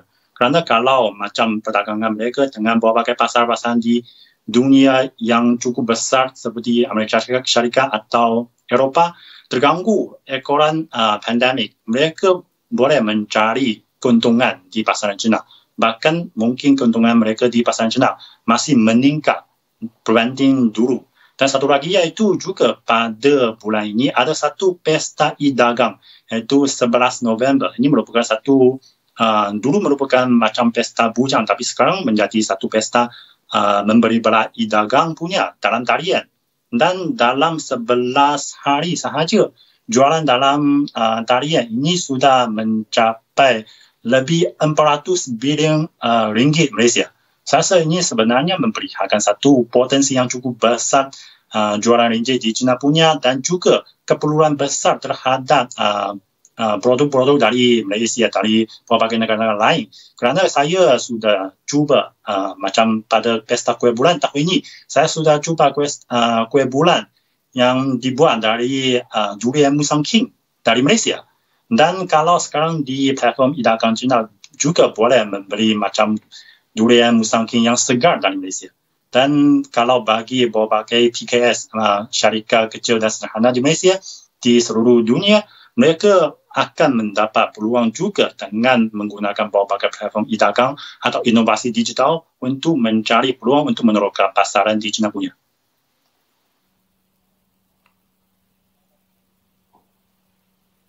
Dalam keadaan semasa ini, seperti yang kita lihat ataupun Zhang sebutkan tadi, memanglah China ini mempunyai kapasiti yang besar dalam teknologi, dalam segala hal sekalipun. Banyak negara-negara lain boleh belajar dan juga boleh menerima perubahan besar China ini. Tapi bagaimana untuk mereka menerima manfaat dari segi perpindahan teknologi sebagai contoh? Bagaimana ini boleh diraih oleh negara-negara lain daripada China yang mempunyai kapasiti yang besar? Ya, saya rasa kalau inovasi teknologi ini mesti akan perlulah dipentingkan. Dan saya rasa teknologi ini tidak ada sempatan. Ini sebenarnya patut dikongsi oleh sesama insan seluruh dunia. Dan kalau kerjasama antara China dengan berbagai syarikat dari negara-negara khususnya dari macam ASEAN dan berbagai negara lain di Asia Pasifik ini, kita boleh juga ada kerjasama dalam teknologi, bukan hanya dalam macam perdagangan sahaja atau perdagangan perkhidmatan sahaja, dalam bidang macam 5G, dalam macam satelit, macam berbagai bidang yang lain, kita pun boleh bersama-sama kongsi teknologi, bahkan ada peralihan teknologi. Seperti dulu kalau syarikat dari barat mereka meneroka pasaran di China, juga ada perjanjian macam mengalihkan sedikit teknologi yang maju dari mereka kepada kilang-kilang atau syarikat di China punya untuk mendapat peluang untuk meneroka pasaran di China punya. Dan begitu juga kalau ada berbagai negara-negara lain mau meneroka pasaran di China dan mau cari kerjasama di rakan kerjasama di China, begitu juga syarikat China mau meneroka pasaran di Asia Tenggara atau di berbagai negara-negara lain, mereka pun bersedia untuk kongsikan teknologi yang dimiliki oleh syarikat China punya sekarang kepada berbagai syarikat-syarikat di luar negara supaya boleh bersama-sama meneroka pasaran, bukan hanya di pasaran kita, mungkin juga di pasaran pihak ketiga. Bagaimana untuk kita melihat kelebihan yang dimiliki oleh China pada ketika ini? Ada negara seperti Australia sebagai contoh yang mungkin melihat perkara ini, kelebihan yang memiliki China ini dan juga tawaran yang diberikan oleh China ini, mereka pandang sedikit skeptikal kerana kita melihat kepada kelebihan China ini mungkin boleh digunakan dalam pertimbangan percaturan geopolitik China sendiri. Kita melihat sekiranya China mempunyai pengaruhnya lebih luas dan kebergantungan negara-negara APEC ini lebih besar kepada China. Adakah ini boleh disifatkan satu percaturan China sendiri yang mungkin boleh dibawa dan dikembangkan kepada geopolitik sendiri? Adakah ini akan memberikan kelebihan kepada China dalam aspek itu?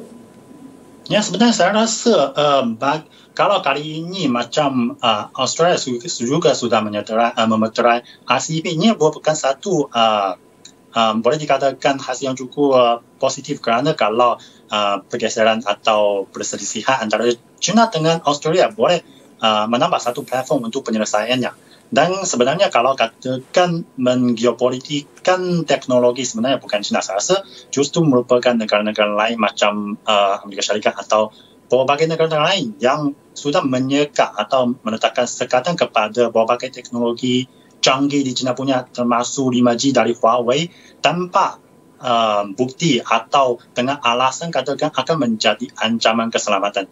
Jadi hingga sekarang meskipun sudah berulang kali mereka katakan ada bukti, tapi hingga sekarang sudah berapa bulan hingga mungkin setahun lewat tak lihat siapa pun mengeluarkan itu apa yang dikatakan bukti untuk mencerminkan iaitu teknologi tinggi macam 5G dari China akan menjejaskan keselamatan mereka. Jadi ini sebenarnya mereka menggunakan teknologi tinggi sebagai satu alat geopolitik. Bahkan mereka juga menyeka ekspor berbagai teknologi yang canggih mereka punya kepada China. Sebenarnya China sekarang memang terpaksa untuk berdikari, tapi China selalu bersedia untuk juga sebenarnya bersikap secara keterbukaan lah. Kalau Amerika Syarikat atau Australia mereka bersedia terus mengadakan kerjasama dengan China dalam bidang ini, kita pun alu-alukan. Chang, mungkin kita melihat kepada dalam pertemuan APEC pada kali ini yang paling signifikan adalah ia berlangsung ketika penularan COVID-19. Sudah pasti tumpuan kita bercakap tentang bagaimana kemudahan vaksin ini akan tersedia, akan diedarkan kepada setiap negara anggota ataupun ekonomi APEC sendiri. Kita melihat China sendiri sudah bergerakkan diplomasi vaksin. Bagaimana untuk kita melihat? Kerana apabila kita bercakap tentang diplomasi vaksin ini ada timbal baliknya. Tapi bagaimana dalam konteks APEC ini China memainkan peranan yang besar dalam memperluaskan diplomasi vaksin itu kepada negara-negara yang negara-negara APEC khususnya. Chang. Ya, saya rasa seperti dulu pemimpin dari China sudah janji kepada ASEAN, iaitu ASEAN akan diutamakan setelah vaksin China berjaya. Dan sebenarnya sekarang justru hari ini saya sudah baca laporan iaitu kira-kira 500,000 vaksin dari Sinovac sudah dihantar kepada Brazil dan untuk digunakan setelah nanti uji cuba fasa ketiga berjaya di sana. Dan bahkan Gubernur dari satu negeri São Paulo sudah sendiri datang ke lapangan terbang untuk menyambut itu kedatangan vaksin China dan katakan ini akan membantu menyelamatkan begitu banyak nyawa di sana. Dan begitu juga saya rasa setelah vaksin China berjaya mesti akan disediakan sebagai sejenis produk awam seperti apa yang sudah janji oleh Presiden China Xi Jinping, dan juga harganya akan mampu dipikul oleh berbagai negara-negara khususnya negara membangun dan khususnya negara-negara jiran kami. Dan seperti sebenarnya kita lihat kalau sekarang di China sendiri, di dalam negara China gas tempatan sudah jarang didapati. Kebanyakannya macam gas impor atau macam barangan, macam bungkusan barangan yang diimpor ada membawa virus yang hidup dan juga sudah mengekorkan ada orang pekerja dalam macam rantangan beku sudah terjangkit. Tapi ini juga memberi satu amaran kepada China iaitu meskipun China sekarang dalam negara sendiri sudah terselamat dari COVID-19. Tapi kalau wabak ini terus merebak di seluruh dunia, khususnya di negara-negara jiran kami ada hubungan yang cukup rapat. Saya rasa ini tidak boleh dikatakan China sudah terselamat dari COVID-19. Jadi kita mestilah bahu-membahu untuk bersama-sama mengatasi wabak ini. Dan kalau macam vaksin dari China punya sudah berjaya, saya rasa mesti akan mengutamakan keperluan dari berbagai negara-negara di Asia Tenggara. Sebab kita merupakan jiran yang begitu rapat. Kita ada komunikasi atau hubungan yang begitu rapat dan bukan hanya dalam macam perdagangan, juga dalam pertukaran sosio-ekonomi yang bidang-bidang yang lain. Dan oleh itulah kalau menjaga itu keselamatan atau membantu negara-negara di jiran kami mengatasi wabak ini sebenarnya juga merupakan satu kaedah penting untuk menjamin keselamatan China sendiri dari pandemik dari COVID-19. Chang, terakhir sekali kita bercakap tentang dua kuasa besar yang mendominasi APEC. Kita melihat kepada China dan juga Amerika Syarikat. Kita lihat sebelum ini bila perang dagang ataupun perang tarif ini tercetus antara Amerika Syarikat dan China, terhentinya deklarasi pemimpin ketika di Papua New Guinea. Tapi pada kali ini kita melihat penyertaan Donald Trump kali pertama sejak 2017. Mesej yang dibawakan oleh Xi Jinping itu berbeza kerana itu adalah liberalisasi dan konsisten seperti sebelum ini. Donald Trump sudah kita ketahui bahawa sikap perlindungan terhadap ekonomi Amerika Syarikat itu dibawa selama ini ke dalam mana-mana pentas sekalipun. Tetapi kali ini perubahan politik di Amerika Syarikat dengan kemenangan Presiden-elect Joe Biden, adakah kita akan menyaksikan bahawa lancar perjalanan APEC selepas ini untuk liberalisasikan lagi perdagangan dan juga pelaburan di rantau ini?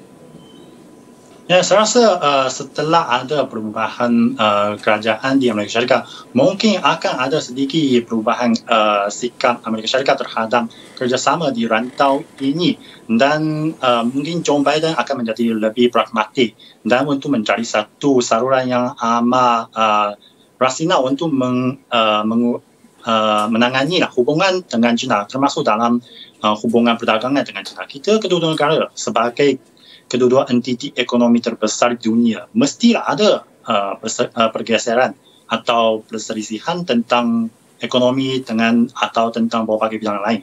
Tapi yang penting kita boleh duduk bersama-sama untuk bincang, untuk cari penyelesaiannya melalui berbagai mekanisme yang sedia ada, termasuk platform macam APEC ini. Dan kalau pemimpin dari Amerika Syarikat langsung tidak hadir, ini sebenarnya tidak membantu untuk menyelesaikan masalah. Jadi saya rasa kali ini Donald Trump meskipun sudah pada akhir penggalnya menghadiri apa ini, kita juga boleh melihat ini sebagai satu isyarat yang positif, iaitu ia sudah bersedia untuk berkomunikasi dalam satu platform multilateralisme mengenai perdagangan bebas dengan begitu banyak rakan-rakan di rantau ini. Dan bagi China sebenarnya kita selalu buka pintu untuk menunggu kerjasama dengan Amerika Syarikat. Seperti apa yang sudah berulang kali ditegaskan oleh Presiden Xi, iaitu Pasifik ini sebenarnya cukup besar, cukup luas untuk kedua-dua negara gergasi ini, China dan Amerika Syarikat. Itu antara apa yang boleh dirangkumkan oleh Zhang Hong sendiri, iaitu wartawan radio antarabangsa China CRI. Terima kasih Zhang kerana bersama dengan kami berkongsikan tentang pandangan tersebut. Kita bercakap tentang dua kuasa besar yang berada di bawah APEC ini.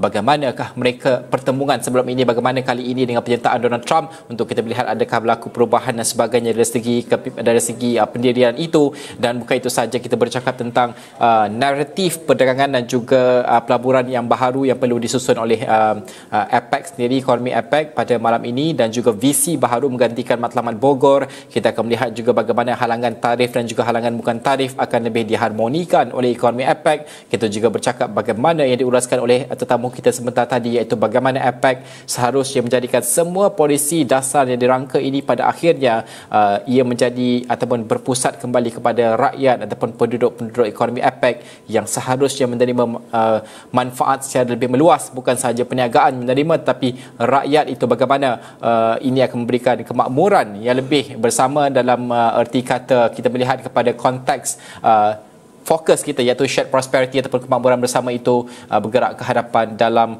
APEC ini. Dan diskusi perkara ini akan terus dibincangkan oleh rakan tugas saya yang berada di Bukit Kewangan pada ketika ini, Syafizan Johari, yang sudah pun bersedia pada ketika ini. Syafizan akan terus membincangkan bersama dengan tetamu yang lain sehingga kita melihat kepada sama ada kita akan menerima pada malam ini kenyataan pemimpin bersama pada malam ini, dan juga apakah visinya untuk APEC bergerak ke hadapan. Sekian saja, saya Najib Arif. Teruskan bersama kami Astro Awani, saluran berita paling dipercayai di Malaysia. Assalamualaikum, salam hormat.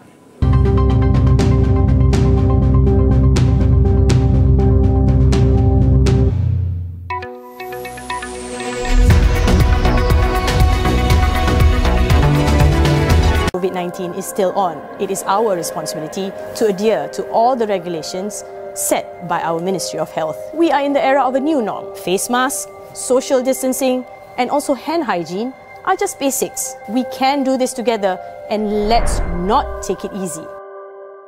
COVID-19 is still out there. Let's do our part in following the SOPs in place so that we can break the transmission. Follow the 3 C's. Avoid closed conversations, avoid crowded spaces, and avoid confined spaces. We can beat this together. The war on COVID-19 is not over.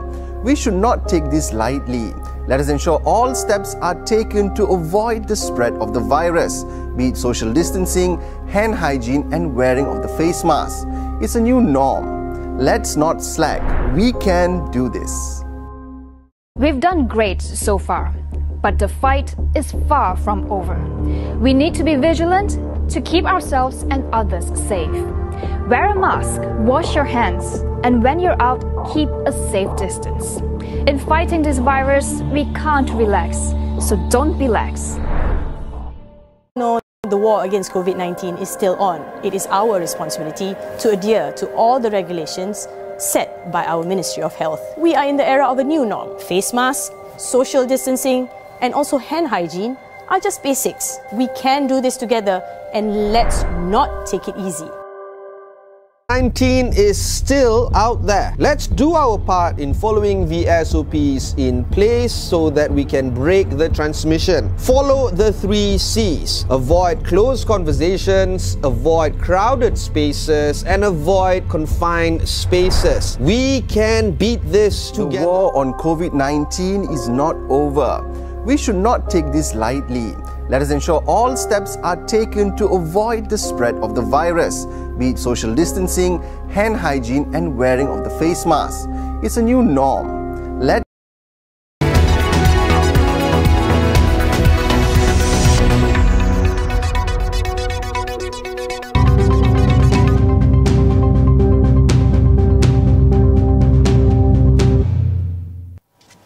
Assalamualaikum, salam sejahtera. Saya Syafzan Johari. Anda sedang menyaksikan laporan terkini bersempena dengan mesyuarat pemimpin ekonomi APEC 2020 yang sedang berlangsung ketika ini dan dipengerusikan oleh Perdana Menteri Tan Sri Muhyiddin Yassin yang diadakan secara maya dan dihadiri oleh semua ketua-ketua ekonomi negara ataupun ketua-ketua ekonomi APEC. Baik, dan sebentar tadi ketika ucapan pembukaannya, Perdana Menteri ada menegaskan beberapa perkara, antaranya Malaysia mencadangkan 3 keutamaan yang difikirkan mampu memberi manfaat merangkumi semua aspek ekonomi negara-negara ataupun ekonomi anggota kerjasama ekonomi Asia Pasifik ataupun APEC. Perdana Menteri Tan Sri Muhyiddin Yassin dalam ucapan pembukaan persidangan APEC 2020 pada Jumaat turut menyeru agar semua anggota berganding bahu dan mencari persamaan dalam usaha mengawal dan memulihkan kembali ekonomi yang terjejas akibat COVID-19. The first and most important priority is for us to reaffirm our support and commitment for the rules-based multilateral trading system. And this is essential for our businesses, as market stability and predictability are the central pillars which ensure that trade and investment continue to flow even during times of crisis. Dalam masa yang sama, Malaysia turut melihat penekanan dan fokus terhadap ekonomi digital perlu diperkuatkan dalam menjadikan platform itu antara alternatif terbaik untuk mengembalikan pekerjaan dan sumber keuangan kepada rakyat di ekonomi-ekonomi APEC. Itu perincian yang diberikan Malaysia dalam keutamaan kedua yang dikemukakan Perdana Menteri. The second priority is to bolster the digital economy, given the pressing need to generate jobs and return our workers to the employment market. Innovations and digitalization are fundamental within this context, as these enablers not only facilitate our efforts to reinvigorate economic activities, but also to safeguard the health and well-being of our people. Tiada yang sepatutnya ketinggalan, sama ada ketinggalan dalam aspek platform ekonomi atau mana-mana daripada proses pertumbuhan ekonomi semasa di kalangan negara-negara anggota. Itu kandungan ketiga cadangan Malaysia dalam ucapan pembukaan Perdana Menteri tadi. The third priority is inclusive economic growth. I must stress that economic recovery and subsequently growth should ensure that no one is left behind.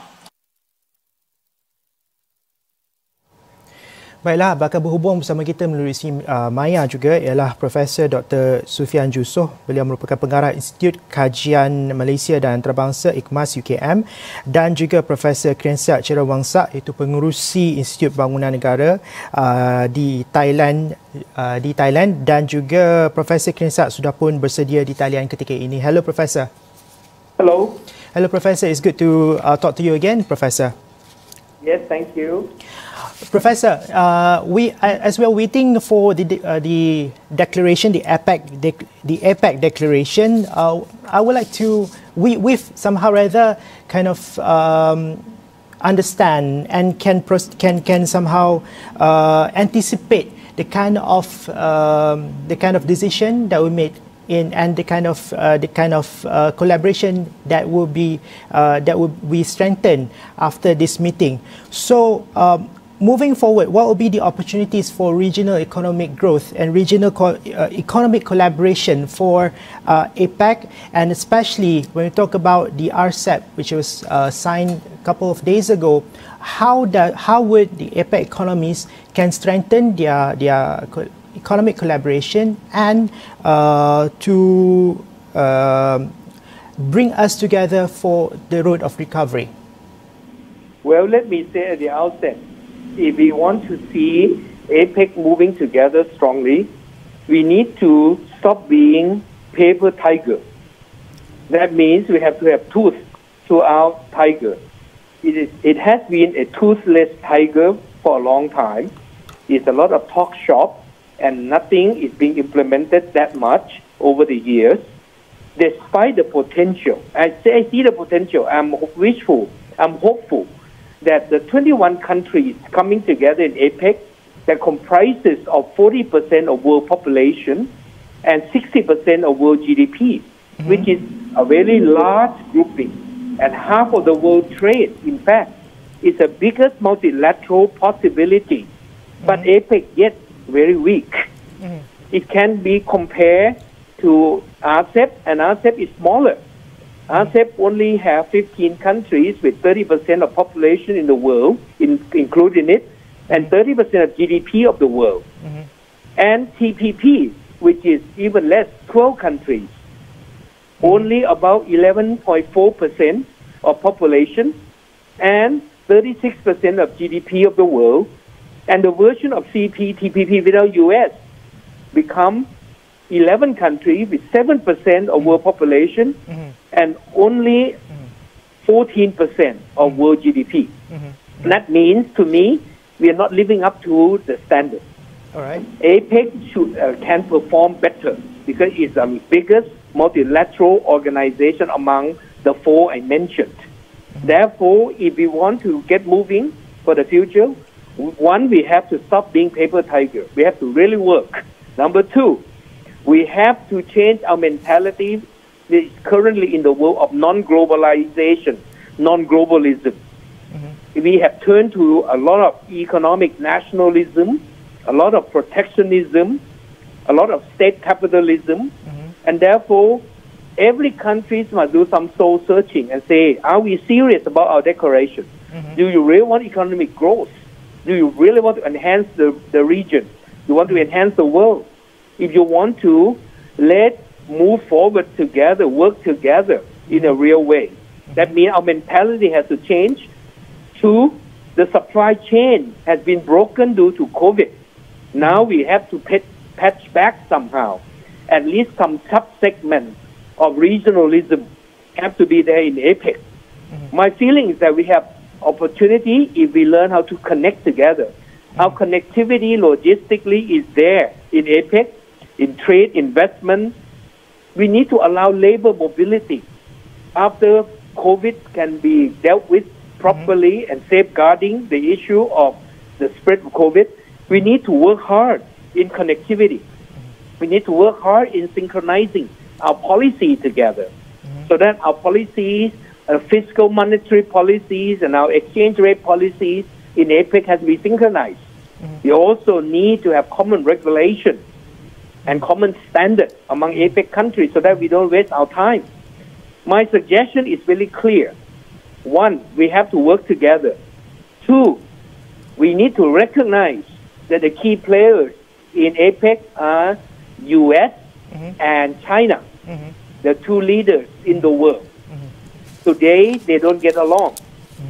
Let's say clearly, the US have deserted APEC. Donald Trump paid lip service to it while his time as presidency. He sent his lieutenant to come to meetings that show the gesture of lack of interest. Chile, in the time when we supposed to have APEC, was suffering both problems politically and so on.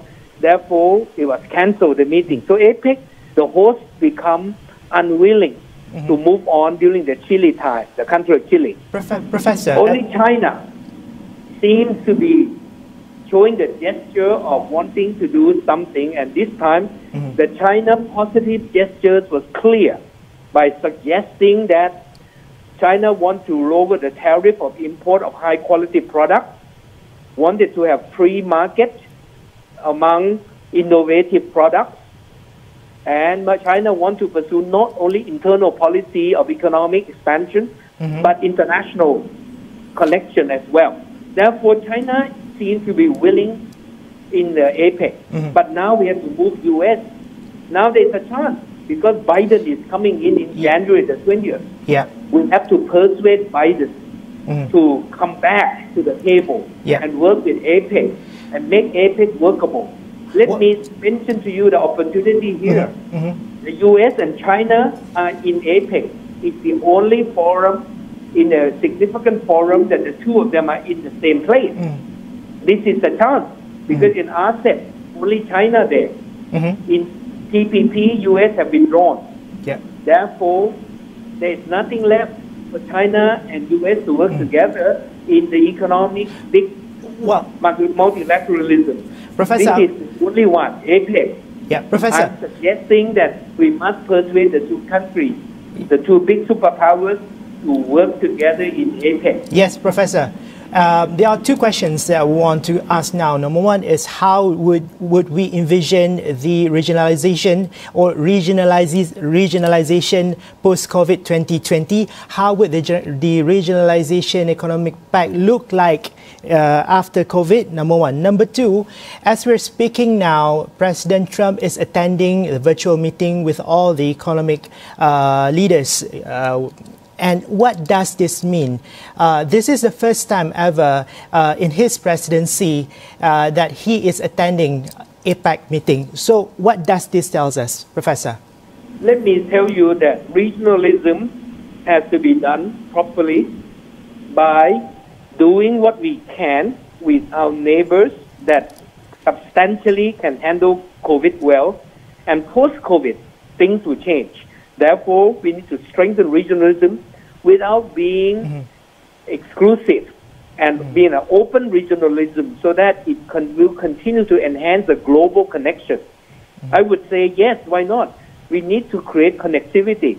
And our regional supply chain has to come in so that we can work alongside the global supply chain that was broken.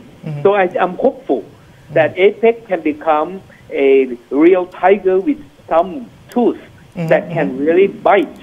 And I'm hoping. But because now you can see President Trump in his last 2 months in his office have shown a new gesture recognizing that he has a way to show repentance that I have done wrong. I have deserted APEC. And it has done disservice to the world and APEC and done disservice to himself and the country of the United States. So I'm hopeful that with President Trump joining in this time, it will be a new signal. At least the new President Biden come in, President-elect Biden when come in as the real president in his time in January, I believe that he will work harder on APEC than President Trump. Thankful that President Trump have done some gesture of positiveness to APEC now by joining the meeting himself out of the pressure maybe because China have shown strong gesture not wanting China to dominate APEC. U.S. have come in through Trump. But I hope that we need to bring the two in so that they talk together, collaborate together, lead APEC. No matter what we say, there are 21 countries there, but the two countries are leadership in APEC. They are equal with all the rest, but they're more than equal. Therefore, we must work with them and create that atmosphere where the two key players are in there. And my another point of suggestion would be it must be a win-win situation for them and for all. Anything that we do has to be win-win for U.S. and win-win for China, win-win for U.S., China, and the rest of 19 countries, win-win for the rich APEC and the poor APEC. Because APEC have this disagreement on some issues, and countries are so different, and therefore it's hard to agree. Yet, we need to learn to trade off. We need to learn to find the net gain. We need to learn to give and take. And if countries are willing to do that and not just provide some lip service, we will see a way forward, I believe. Okay, Professor, we are expecting a new declaration which will be announced by the leaders, the APEC economic leaders, after the meeting tonight, and we are expecting a press conference by Malaysian Prime Minister Tan Sri Muhyiddin Yassin at about 10:15 to 10:30 p.m. tonight Malaysia time.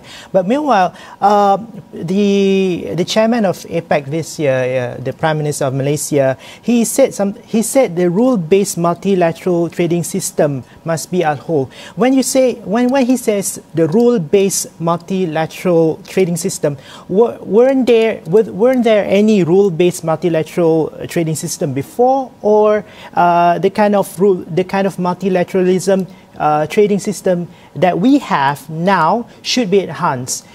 Maybe you can enlighten us a bit on that. Yes, certainly. The whole world has been talking about this rule-based multilateralism, for example, in World Trade Organization for years. We all agree rule-based is better than discretion. And we believe in multilateralism. That's the only way to solve global challenges. But what happened in reality is always dispute. Dispute when you are feeling like you're worse off due to some issue and some policy. I think the world has to learn how to be willing to trade off. When sometimes you win, sometimes you have to give in something to take something, so that the net gain in the entire world will be there and the net gain for you will be there. So I believe that the rule-based is the best way, so that it's predictable. Rule-based multilateralism is the way ahead.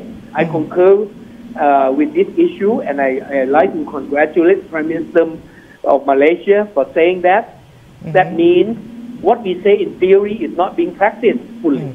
Hence, let's reiterate that in practice and in theory, and say, yes, we want multilateralism, yes, we want rule-based, not discretion, and we don't want it to hammer out by some devious way of how to get away from the agreement by trying to win some benefits at the short term at the expense of the long term, or benefit ourselves at the expense of others. We must have a collaborative spirit in the world. I do believe that if the announcement is for real, let's take heed to the chairman of the APEC this year, and let's do that.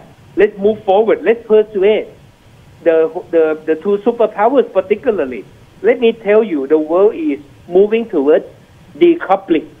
No matter what we say, no matter how much we deny it, it is very clear that decoupling is coming stronger and stronger. If you don't hold it back, it will be totally polarized between the world. And we need to bring it together. And the best way, I think, APEC is a good forum for U.S. and China to put their act together and get to talk and get to act together in collaboration, both sides.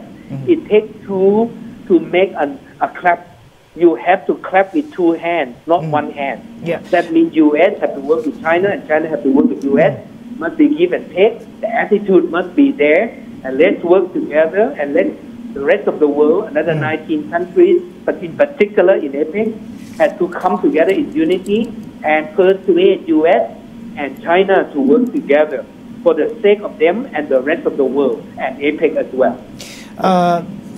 Professor, yesterday, President Xi Jinping of China said that China would desire a deeper integration with the APEC countries or the APEC economies. Now, looking at the One Belt, One Road initiatives, what does this mean to the Chinese investment in the APEC region? I believe that if the APEC become a vehicle of reality, that the Chinese can feel the security knowing that you will go somewhere, Xi Jinping's style is to be commended. He says something sensible. He wants to integrate with APEC. That means he wants to, but he's not yet. Therefore, let's allow him to integrate. And he's a big superpower. China is second in the world today and will be number one real soon. If China say they want to integrate with APEC, they mean it. Let's do it. Let's allow them to do it. Because they want to do that, Now they create an alternative parallel vehicle called One Belt, One Road, Belt and Road Initiative, which they create themselves in case nothing else works.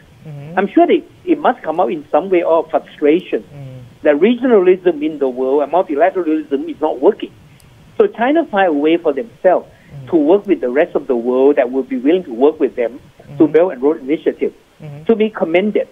At the same time, U.S. was trying to do it the same way with TPP until Trump pulled out. So that means U.S. going with TPP before Trump time, Barack Obama's time, while Xi Jinping is going with One Belt, One Road Initiative, Belt and Road Initiative. So the two are not going to come and cut across and converge. APEC could be a way to converge. And maybe we should collapse the TPP together with One Belt, One Road, Belt and Road Initiative, and combine them somehow, synthesize them somehow, become APEC Plus, and make APEC a reality that has been in the doldrum for a long time.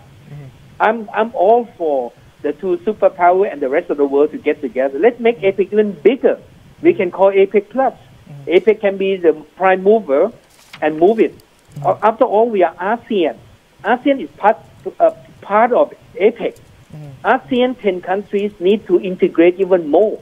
And if the 10 countries become the core for pushing the superpowers in APEC to move together, maybe ASEAN will benefit as well, and the rest of APEC will benefit by having ASEAN become a non-threatening glue between the two superpowers.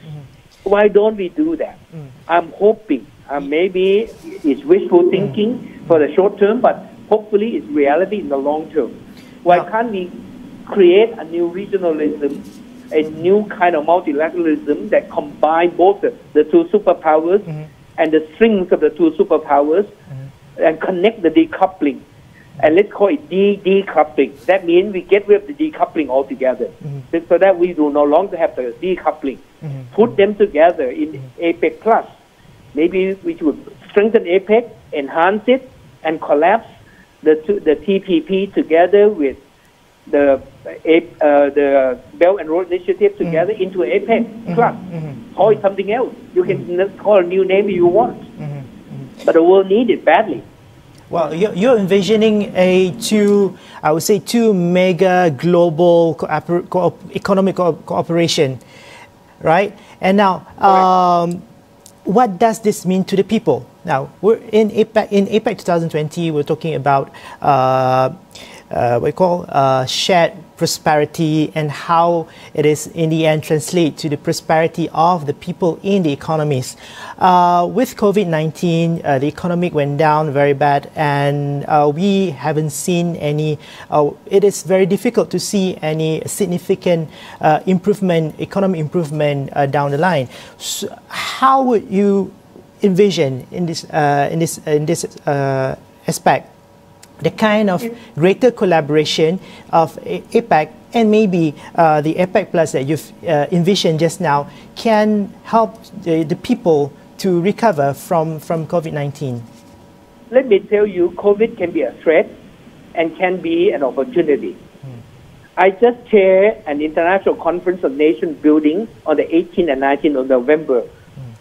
50 countries joined this online and offline on site in Bangkok. We have a few thousand people joining it, and we have sent forth a message. For example, we can see COVID as an opportunity, not just a threat. Because of the common enemy in COVID, maybe we can become friends to work against this one common enemy. Maybe it's a chance for the world to come together, especially the US and China. Instead of looking at one another, accusing one another, work together to fight COVID and allow COVID to glue us together, allow COVID to make us think in a new normal. That means the world cannot go back to a polarized world prior to COVID. Let's move towards working together in peace and harmony. No prosperity in the world can happen without peace.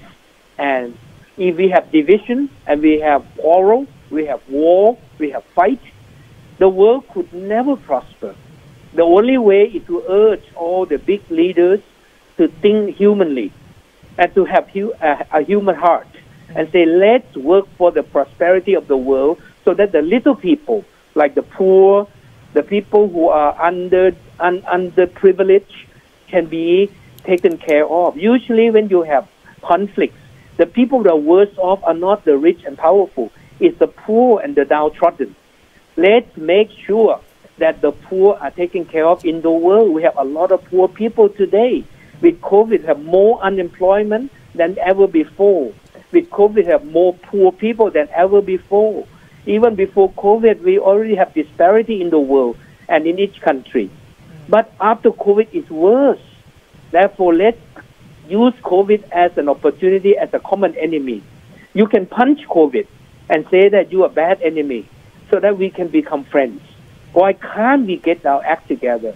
If I may say this to President Trump and the coming President Biden and President Xi Jinping, please get together to lead the world in a harmonious way so that we can see a better world for all. Now, as we envision a greater APEC with, for instance, you envision the APEC Plus, with the renewed stronger commitment to stronger ties, stronger economic ties, what would be the challenges moving forward?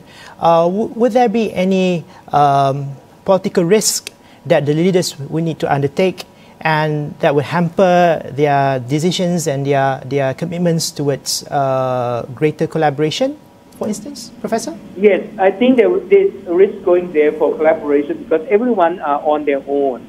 You see the COVID beginning of the year, in February, March, April, for example. Everyone shown a very naked individual spirit in every country of the world.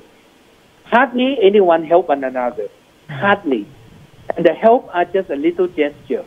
Mostly everyone on their own, everyone very protecting themselves, solving their own problem, which I understand. But the hearts of the world leaders have to be a little bit more collaborative. I sent out a message in February to my Prime Minister and asked him to initiate, to talk to leaders around the world that we can do things together by set the date beforehand in February and give them time and not in panic to prepare to be locked down. Give them 2-3 weeks before time, and then everyone locked down at the same time, the entire world, for 14 days only to identify COVID situation and solve them, exterminate them quickly while it's still not spreading everywhere.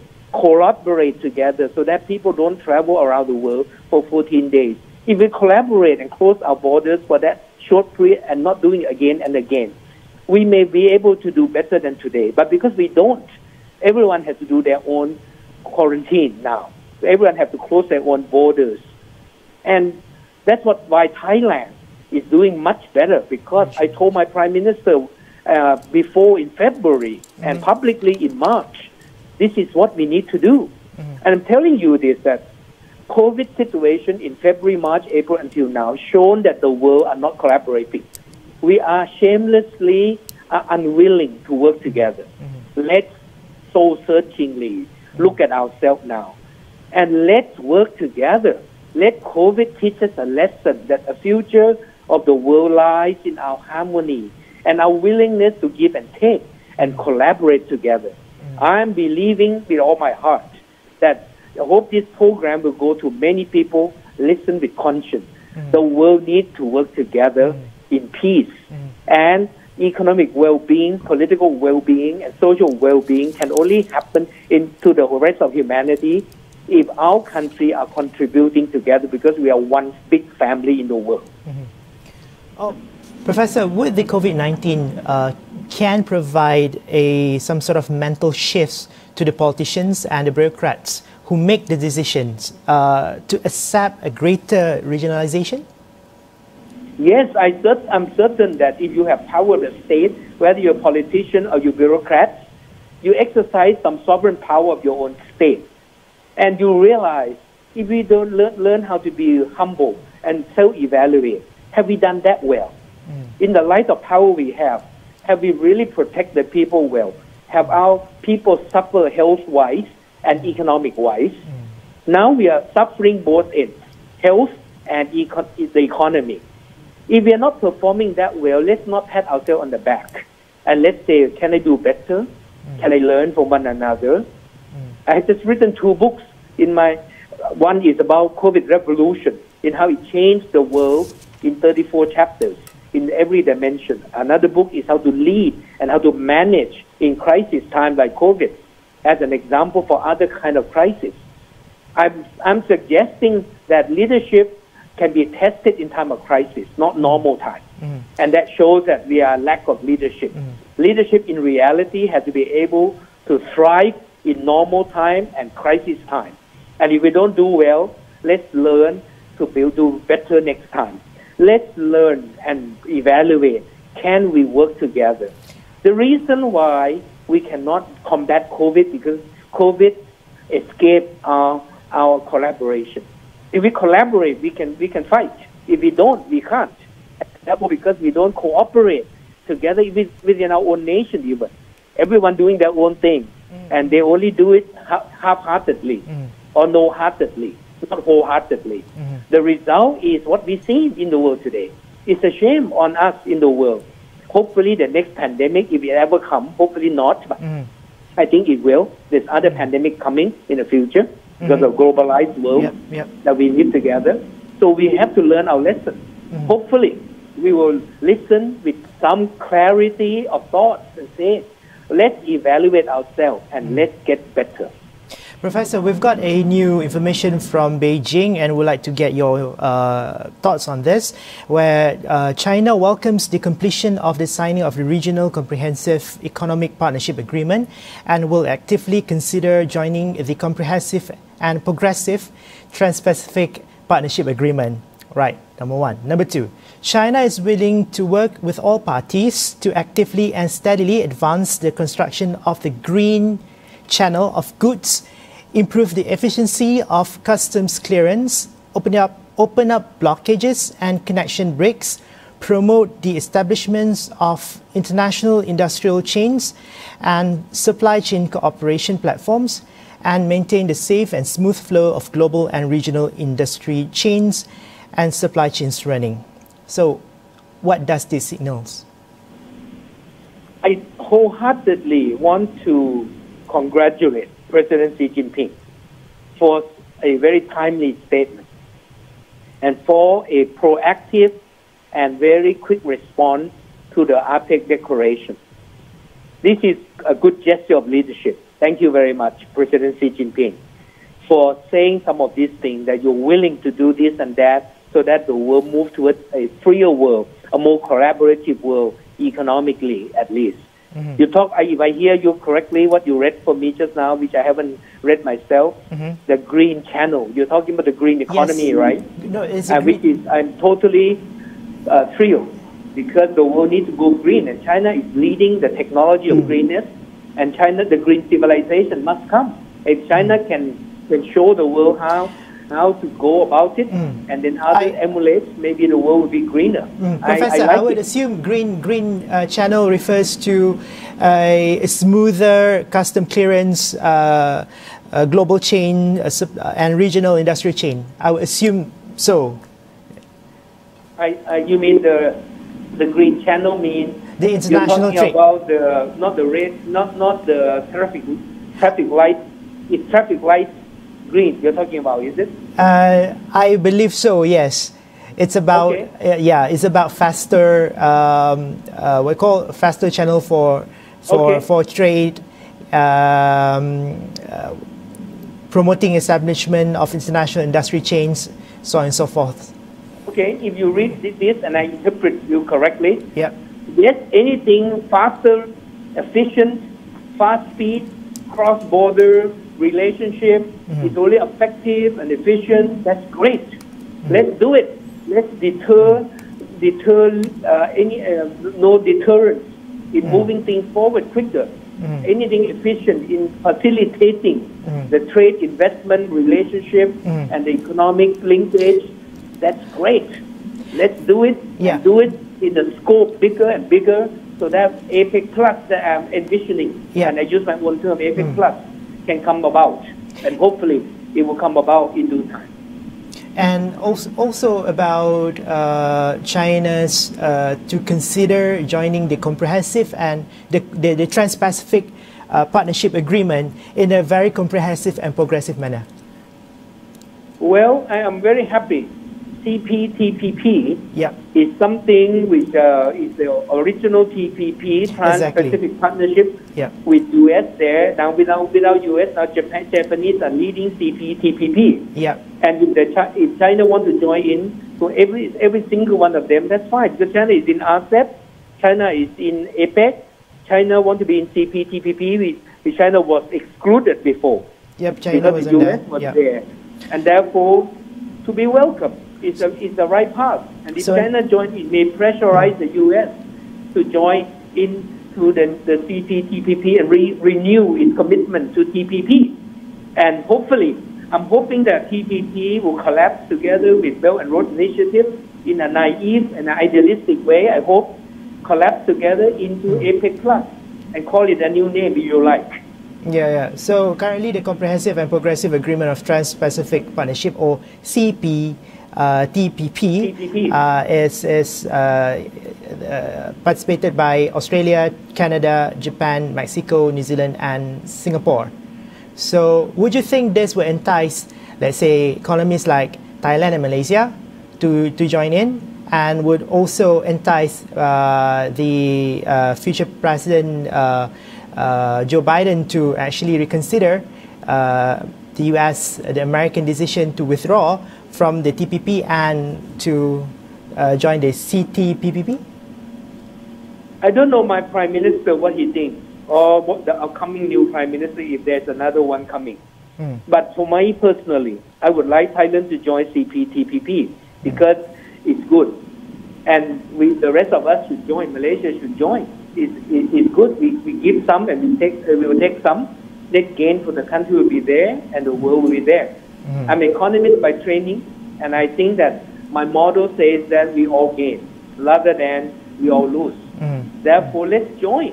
And I think if by Thailand, Malaysia, China join CPTPP, that will propel US to join. Let's do so.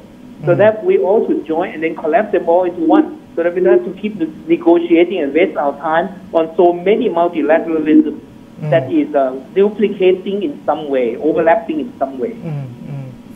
Well, I don't really. It is very difficult. It's still quite difficult to understand what will be the economic model that President Joe Biden would bring to the table after he swears in as a president. But learning from former leaders, former Democrat leaders, for instance, President Barack Obama, who promoted greater multilateralism. Would this is something that we can anticipate as for now? Reading the Democrat line of policy, they will lean towards more liberal world than the way that Trump has been. No matter who, be it Bill Clinton, be it Barack Obama, be it Biden, they all come from this similar camp in a way. But another factor you need to consider, I think it will be a better than Trump deal. But basically in terms of working with the rest of the world in a more freer world in terms of trade, investment, linking the world together in economic collaboration. I think it will be better. There's a chance that Biden may join in TPP. There's a chance. But there's a portion there too which I think we need to look at. And hopefully people around Biden would help him to understand that you don't need to have tension with the second superpower rising. I think in the history of the world, when the first superpower is declining slowly and the second superpower are coming up very slowly too, when there is a challenging atmosphere, often the threatening atmosphere is there and make you unwilling to work together. I hope we don't have to repeat the same mistake in history of the world. The history shows that there always be a fear between the first and the second superpower when the size and the strength are similar, almost similar. This is not quite similar, but almost similar. The muscles is being gathering with the Chinese side, and the U.S. are fearful, I can feel. Therefore, let's talk in a more harmonious way? Can we coexist in peace instead of having to contain one another without having to work together? I think we should work together. Professor, I have to stop you for a while. We're going to join the Prime Minister, the Chairman of APEC, in a press conference now. Your Majesty, Honourable Leaders and Excellencies, the momentous launch of APEC Putrajaya Vision 2040. For this, I would like to invite Your Majesty, Honourable Leaders and Excellencies, to join the Right Honourable Tan Sri Muhyiddin Yassin in holding the vision on your right-hand side, slightly below the shoulder, while remaining seated for a family photo of this historic moment. Your Majesties, Honourable Leaders, Excellencies, please be ready. On a count of 3, we'll record our first photo. 1, 2, 3.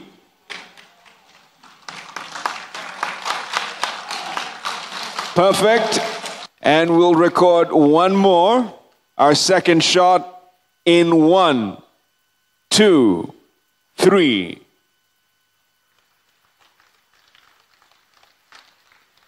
Excellent. Thank you, Your Majesty, Honourable Leaders and Excellencies.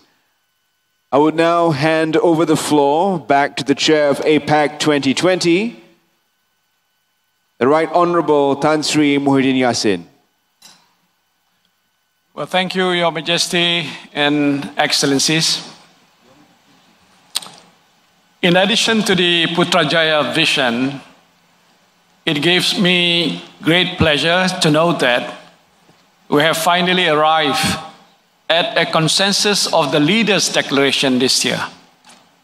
This is indeed a historic and momentous occasion where we come together in the spirit of solidarity to combat a crisis like no other and uplift our communities from the economic hardships and the toll exacted on the health of people by the COVID-19 pandemic. What makes this achievement even more meaningful is the fact that our senior officials worked until the 11th hour to come to an agreement on this declaration. And this, for me, is a clear demonstration of what we are capable of accomplishing when we set aside our differences and, of course, focus on our shared values. As such, let us now adopt the 2020 Kuala Lumpur Declaration with a huge round of applause.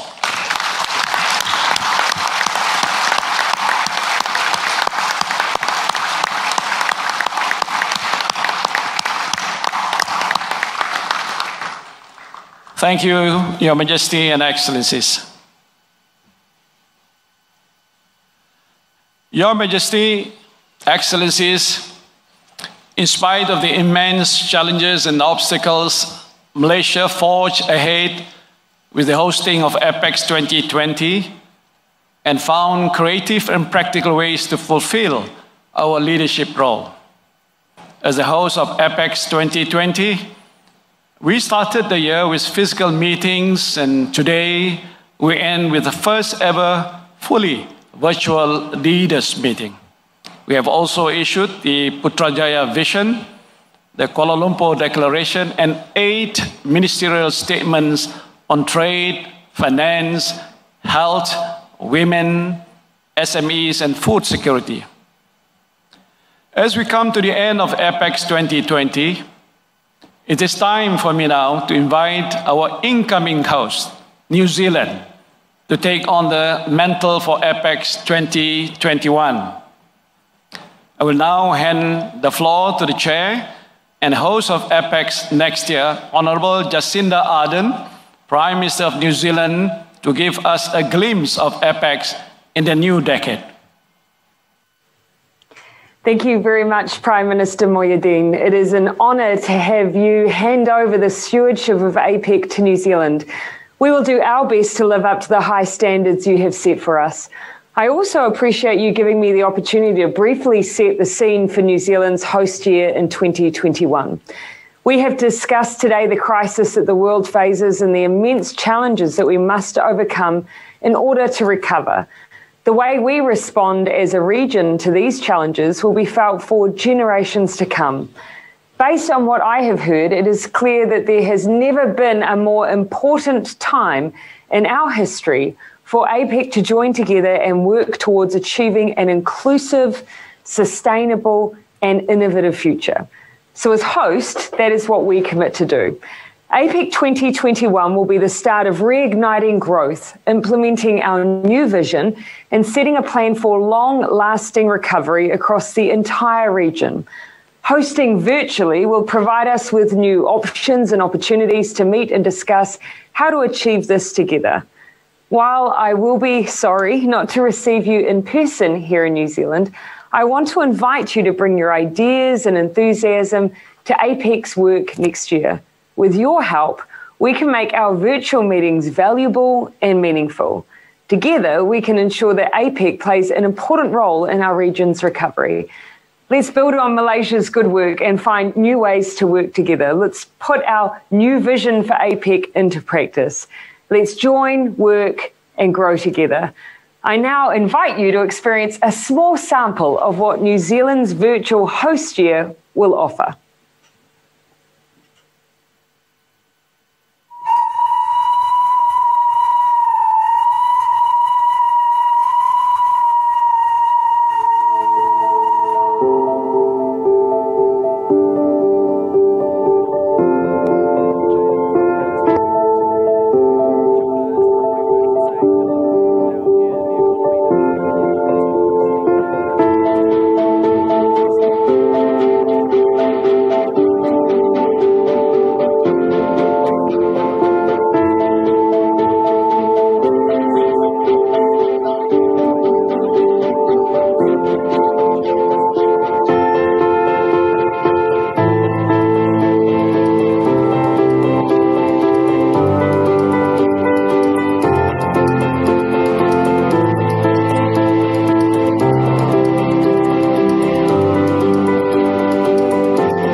Let's go. Welcome to your virtual introduction to Aotearoa, New Zealand. We are a place of open spaces with fertile, productive land. Oh, yum. Monique, save some for me. This land gives us the space to dream and think clearly and differently. Isn't that right, Peter? For us, it's not so much technologies that have been developed in New Zealand, but more so the very, very clever and educated people with the New Zealand attitude of happy to kind of push the boundaries. We are people of open hearts, where you will be welcomed as part of a community that believes in bringing people together. This is how we will all join together.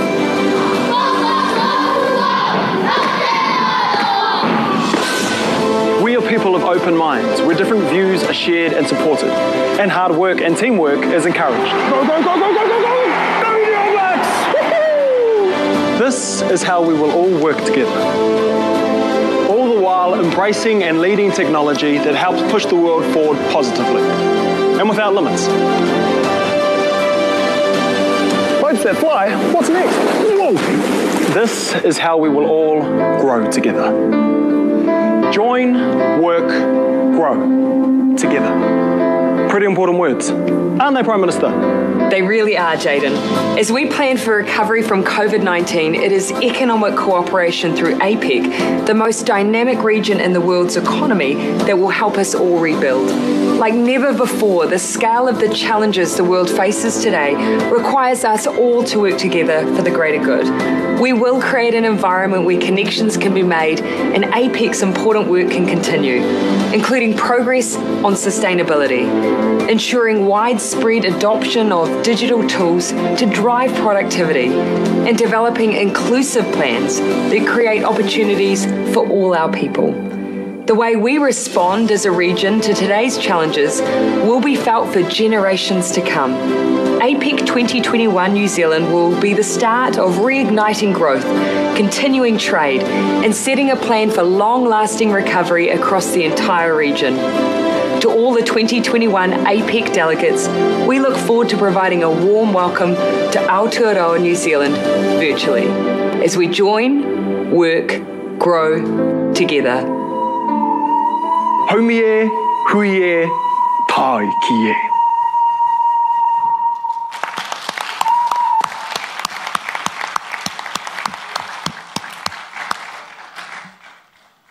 Okay, Madam Prime Minister. On behalf of all of us here, I wish New Zealand the very best for chairing of APEC 2021.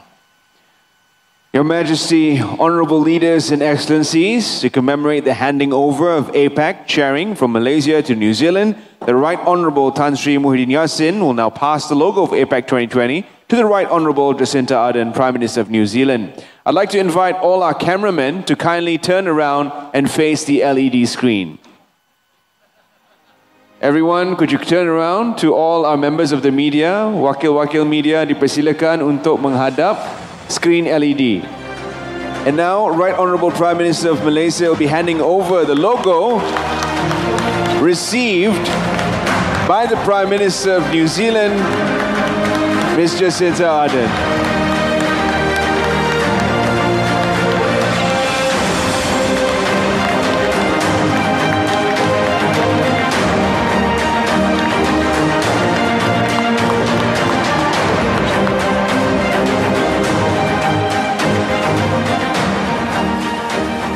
Thank you, Right Honourable Prime Minister. Thank you, Right Honourable Prime Ministers. And now I hand back the floor to the Chair of APEC 2020 for closing remarks. I'll hand you over to Tan Sri Muhyiddin Yassin. Your Majesty, Excellencies, before we conclude, I wish to reiterate the core of the Putrajaya vision, which is an open, dynamic, resilient, and peaceful Asia-Pacific community by 2040 for the prosperity of all our people and future generations. Let us now work in solidarity to achieve this vision. Together, as an APEC family, we can accomplish this. We have now come to the end of our meeting. I wish to thank all of you from the bottom of my heart for the tremendous support that you have rendered to Malaysia throughout our chairing of APEC 2020. Thank you also for your active participation today, despite the extremely late or extremely early hours that some of you are in. With that, I will now adjourn our meeting. Terima kasih, dan sehingga kita berjumpa lagi. Thank you, until we meet again.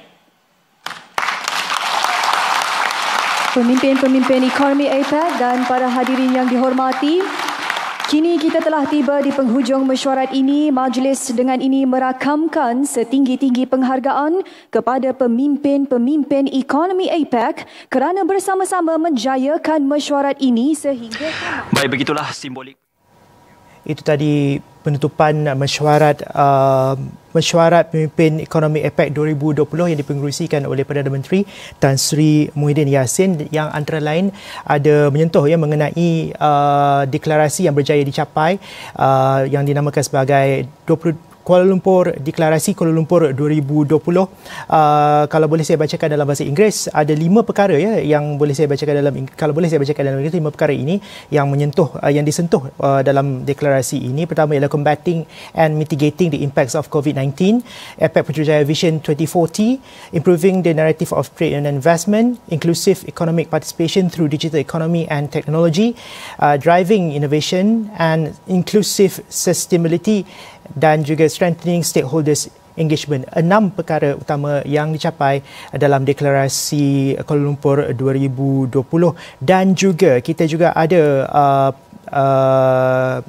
Putrajaya Vision 2040 atau Matlamat Putrajaya 2020 bagi menggantikan Matlamat Bogor yang antara lain turut menyentuh 3 perkara. Pertama mengenai pelaburan dan perdagangan, kedua mengenai inovasi dan pendigitalan, dan ketiga mengenai pertumbuhan yang inklusif, yang selamat, yang balance, yang seimbang dan juga yang kukuh.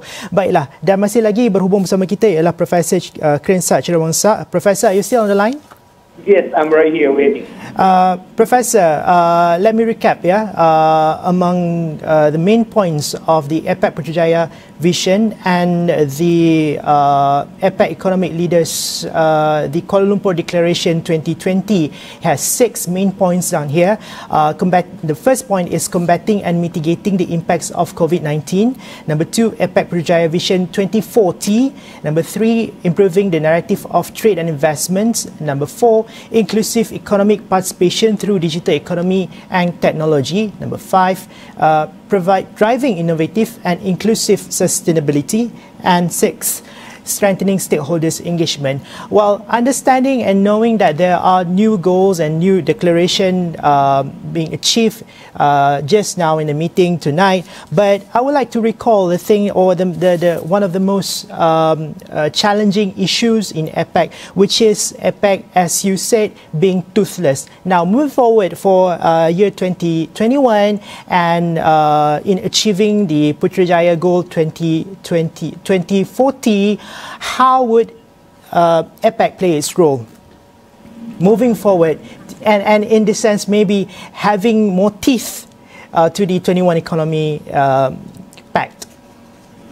I want to commend the effort to try to craft out a beautiful vision of wanting APEC to succeed in the next 20 years. Thank you very much for a beautiful vision being crafted out. But I remain skeptical unless there's a change coming in the modus operandi and the mechanism within APEC. So far, it has been largely a lot of good ideas, but very little action and no real progress in substantive ways. I hope these coming years we will see some substantial effort in allowing it to happen. And we must be realistic. How a multilateral organization of this size need to work together with much concerted effort to succeed.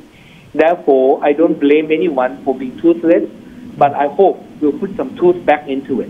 And hopefully, after this year, until the long future of 2021, New Zealand as a host, and the rest are coming, 2021, 22, 23, and keep going to 2040.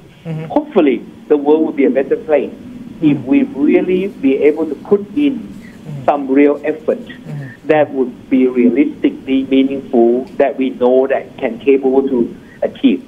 So my message remains hopeful and wishful. I hope for the best. I wish the leaders for the best, but I wanted to remind them that there must be some initiative that is really concrete, that can be worked upon, that can be tangible, that can be workable, and that can put our effort together in synergy for us to succeed. Concrete and tangible methods, concrete and tangible, let's say, initiatives shall be introduced to make it happen. All right, Professor Krensat Chirawangsa, thank you very much for joining us today, tonight in this discussion, and thank you for your insights on the future of APEC and how can help APEC help us, how can this collaboration of economies help us to maneuver moving forward post COVID-19. Alright, dan kita juga ketika ini bersama dengan Profesor Dr. Sufian Yusof, pengarah Institut Kajian Malaysia dan Antarabangsa IKMAS UKM, sudah pun berada di talian untuk kita menyelami apakah dua dokumen ini, bagaimana kita harus beri reaksi kepada dua dokumen ini, dan juga bagaimana bukan sahaja ekonomi APEC harus memberi reaksi kepadanya, tapi bagaimana ia juga memberi manfaat kepada rakyat di kesemua ekonomi-ekonomi APEC. Kalau boleh saya bacakan sekali lagi deklarasi Kuala Lumpur 2020 antara intipati yang penting ya ialah kalau boleh saya bacakan dalam bahasa Inggeris, pertama sekali combating and mitigating the impact of COVID-19, APEC Putrajaya Vision 2040, improving the narrative of trade and investment, inclusive economic participation through digital economy and technology, driving innovative and inclusive sustainability, dan juga strengthening stakeholders engagement. Dan juga saya juga sangat tertarik untuk memberi tumpuan kepada APEC Putrajaya Vision ataupun matlamat Putrajaya APEC 2040 yang menggantikan matlamat Bogor yang berakhir pada tahun ini. Ia terbahagi kepada 3 segmen ataupun 3 bidang. Pertama, investment dan pelaburan dan juga perdagangan, inovasi dan juga digitalisasi, itu kedua. Dan ketiga, pertumbuhan yang kuat, seimbang, selamat dan lestari serta inklusif. Dan juga sangat menarik perhatian saya dalam bidang trade and investment menerusi APEC Putrajaya Vision ataupun matlamat Putrajaya APEC 2040 ini, di mana ia memetik ataupun ia menyentuh mengenai satu projek ataupun satu inisiatif yang dinamakan sebagai Free Trade Area of the Asia Pacific ataupun FTA Asia Pacific. Bagaimana perjanjian ataupun kawasan perdagangan bebas Asia Pasifik ini mampu untuk direalisasikan, dan bagaimanakah rakyat ataupun penduduk-penduduk di kawasan negara-negara ASEAN ini mampu untuk meraih manfaat padanya. Tapi sebelum itu, kita harus ke sidang media oleh pengerusi APEC terlebih dahulu. Adakah sidang media itu sudah pun bermula? 2.9 billion people, representing about 60% of the global GDP and contributing almost 50% of world trade, the impact of pandemic has borne very significant proportions. Now, according to APEC's report, the regional growth is expected to decline by 2.7% this year against 3.6% in 2019. And this reduction in growth translate to an estimated output loss of US $2.1 trillion due to the economic fallout, compounded by an additional 23 million people becoming unemployed in 2020. As an immediate response, of course, APEC's economies have devised exceptional fiscal and monetary measures representing 1 to 20% of the GDP, depending, of course, on the fiscal room. And the measures are targeted at bolstering health system and providing direct support to the household and businesses, including micro, small, and medium-sized enterprises. And these are done through wage subsidies and payroll support, tax deferrals and tax relief, regulatory forbearance and debt payment deferments, as well as soft loans and loan moratorium. And on the whole, regional cooperation is crucial to contain the impacts of the pandemic. The APEC economies have come together to collect and share information, keep open the supply chain for medical and food products, and to coordinate policy responses. And we have seen heightened spending to healthcare among members' economies to expand hospital capacity, procure more resources for treatment, prevention, as well as testing materials. Perhaps the most interesting opportunity arising from the pandemic crisis is the rise in digital economy. We have seen how innovation from digitalization has served where households and businesses around the region have turned to technology to help function efficiently daily. On a larger scale, digital tools have, of course, helped in the surveillance of COVID-19, in contact tracing, in tracking trends and development related to the virus. An APEC's member will drive economies to share the best practices to harness the opportunities of digital economy and, of course, foster an enabling environment to facilitate the flow of data and strengthen consumer and business trust in digital transaction. Now on to the next question. And this one comes from Mr. Ashraf from Awani, Malaysia. Ashraf, over to you. Assalamualaikum, Tan Sri. First of all, congratulations on the adoption of Kuala Lumpur Leaders Declaration and also Putrajaya goals or Putrajaya vision. Maybe you can share what can we expect from the Leaders Declaration and the post-2020 vision, Tan Sri. Well, thank you very much. During the meeting, as you know, the APEC economic leaders have exchanged views on the current state of the global economy and, of course, initiatives by APEC economies in combating the health crisis. They also discussed matters related to regional issues, including APEC economies' responses in mitigating the health and the economic impact of the COVID-19. The APEC's Putrajaya vision, as you know, offers the way forward for APEC beyond 2020. It is Putrajaya Vision 2040, considering the maturity of the BOGO goals this year since inception in 1994. As the host of APEC 2020, of course, Malaysia has been entrusted to lead the process of drafting the region's post-2020 vision. We have worked for months and collaboratively with all the APEC economies in our capacity as the main architect of this crucial document, which is expected, of course, to become the primary reference documents of the region in the years to come. The Kuala Lumpur Declaration, of course, is a reflection of APEC's aspiration for the present and immediate future of the region. While it takes into consideration the current global challenges, it is also forward-looking and ambitious, and of course this will drive economic recovery, spur growth in the region, and we hope, of course, to bring greater prosperity to be shared amongst the people of Asia Pacific. And this, of course, goes well with Malaysia's effort to champion the new global economic architecture, which takes into account economic progress beyond the GDP. And as host of the APEC 2020, Malaysia brings prominence to human aspects of economic development, and of course growth and often taken lightly, such as well-being and living standards of our people. Thank you. Thank you, Yang Mat Berhormat. Now the third question comes from Siti Razia of Bernama, Malaysia. Razia, if you're there, please.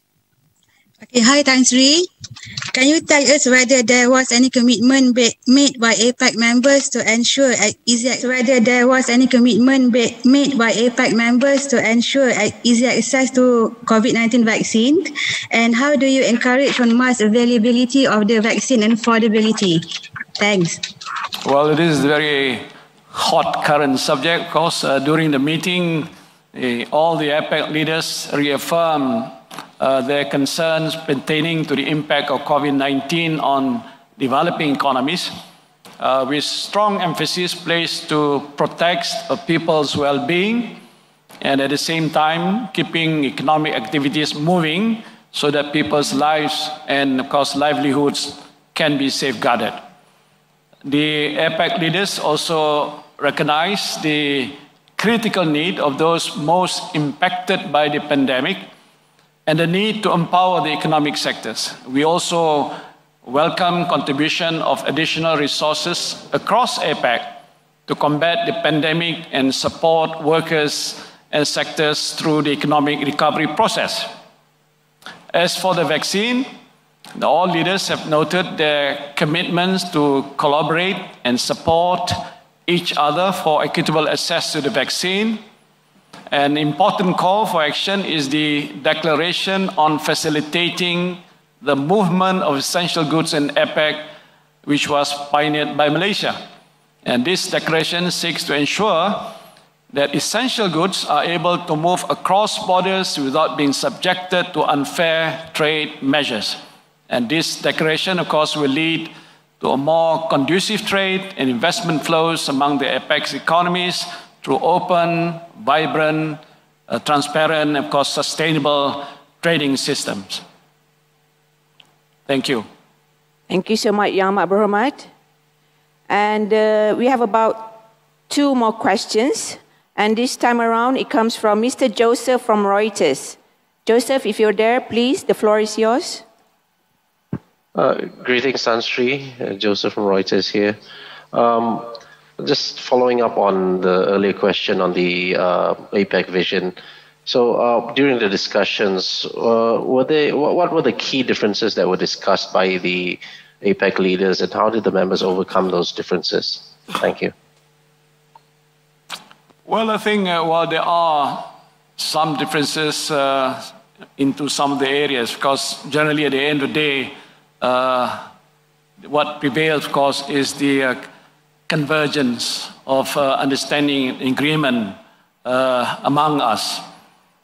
In 1994, for example, when the BOGO goals was first announced, it was intended to strengthen the open multilateral trading system, enhance trade, investment liberalization in the Asia-Pacific, of course, at the same time intensify the Asia-Pacific development cooperation. At that point of time, APEC envisioned to create a long-term goal of free and open trade and investment. 26 years later, the world is facing this so-called COVID-19 pandemic, which has caused unprecedented impact not only to public health, but also unleashed a tsunami of unintended economic consequences. And this, of course, has also coincided with the expiring of the BOGO goals. So for the first time in APEC's history, the Kuala Lumpur meeting of the leaders is held virtually in its entirety due to the pandemic. And the APEC 2020 meetings have been a pivoting point for the organization as it moves beyond the agenda of the BOGO goals. And of course, the theme for this year's APEC 2020 meeting is optimizing human potential towards a resilient future of shared prosperity, pivot, privatize, or prioritize, which will guide the development and implementation of the key policies. And this goes much further than the BOGO goals, as the latter focuses only on trade and investment. The agenda that we discussed, of course, has provided us for APEC policies to be built on economic prosperity, societal development for its citizens, focusing on priority areas. One, of course, is trade investment, where APEC will further advance economic integration in the region in a manner that is market-driven, including through the work of free trade area of the Asia-Pacific agenda for comprehensive regional undertakings.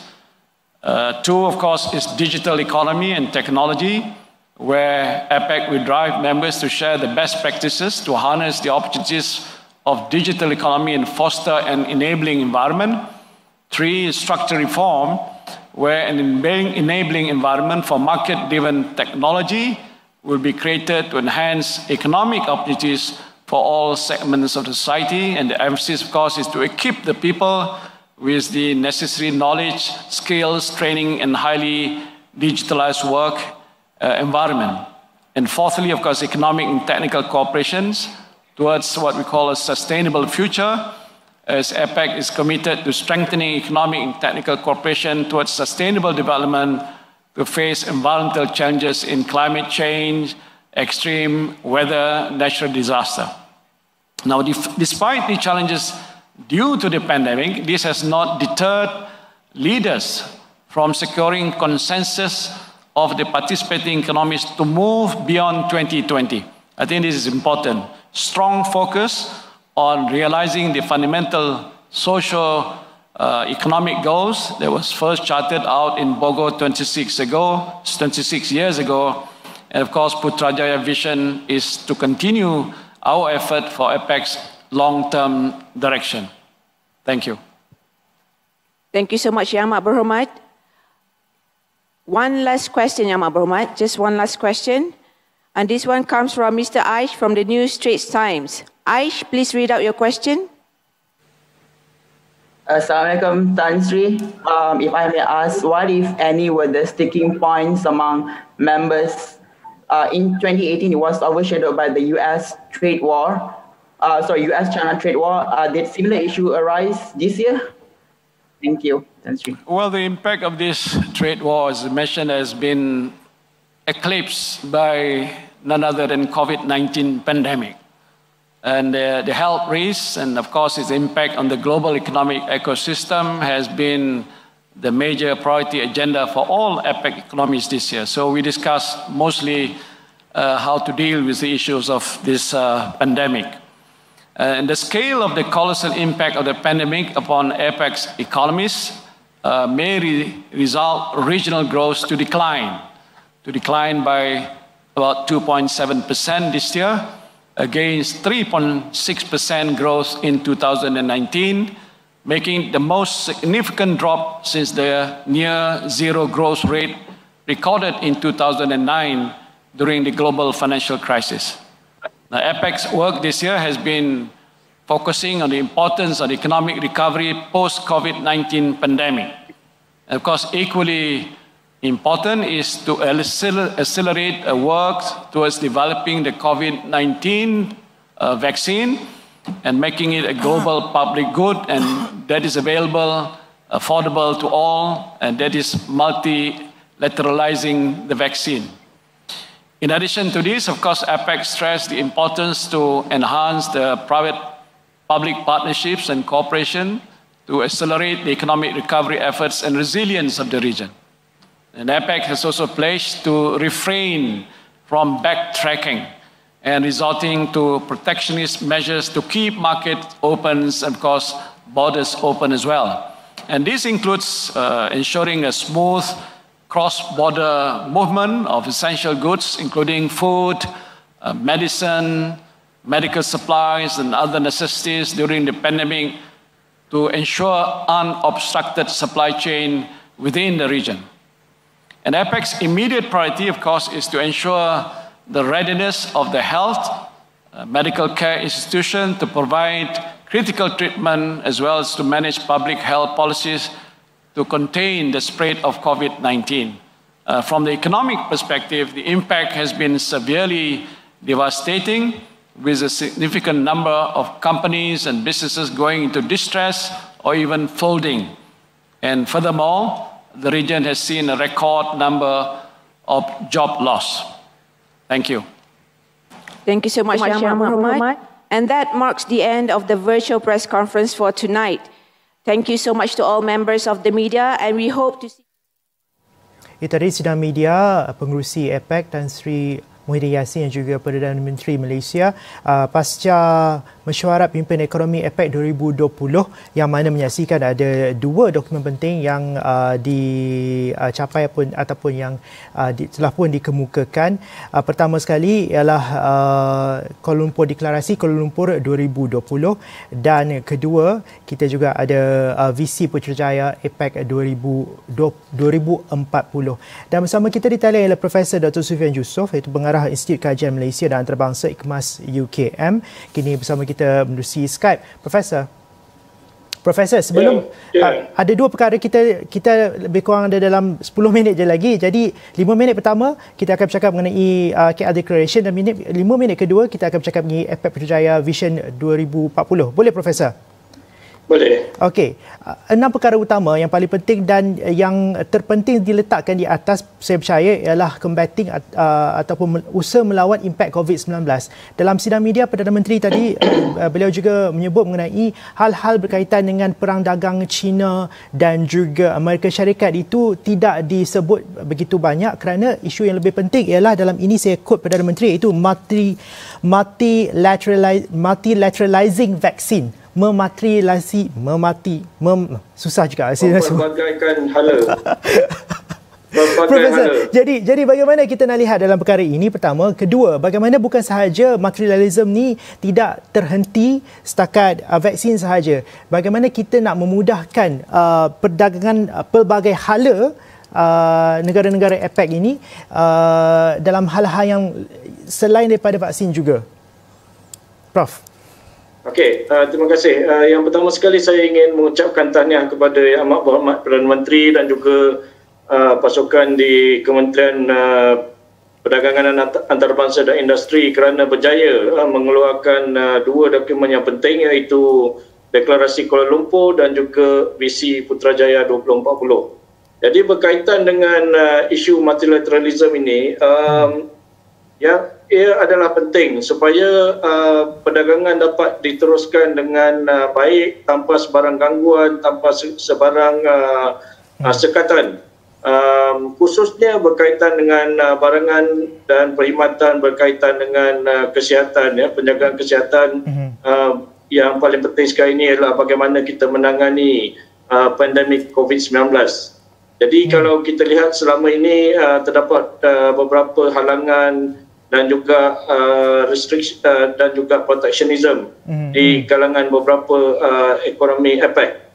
Jadi dengan deklarasi Kuala Lumpur ini menggambarkan satu tujuan, iaitu bagi membolehkan ekonomi-ekonomi APEC ini menangani masalah COVID-19 secara bersama dan membenarkan dan juga mengambil langkah pelbagai hala bagi membolehkan menangani masalah ini.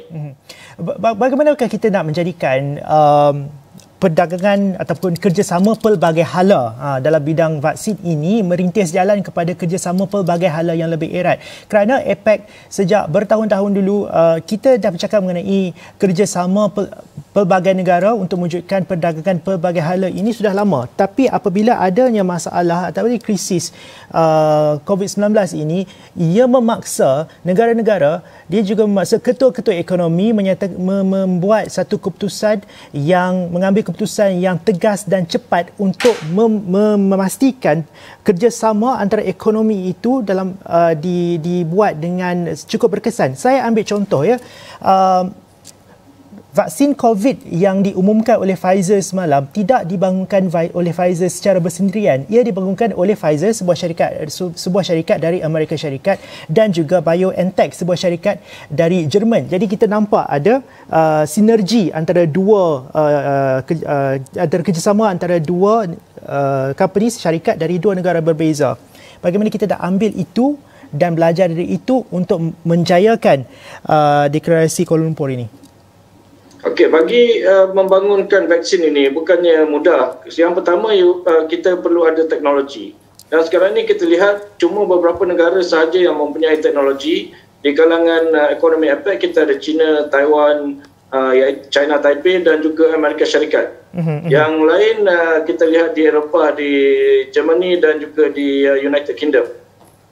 Dan untuk bagi membolehkan vaksin ini digunakan, dia perlukan juga clinical trial peringkat pertama, kedua dan ketiga.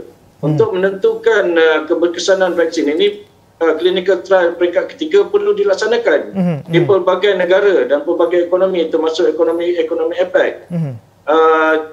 Jadi ini memastikan bahawa vaksin ini dapat digunakan di pelbagai golongan masyarakat kerana setiap negara itu berbeza keadaannya.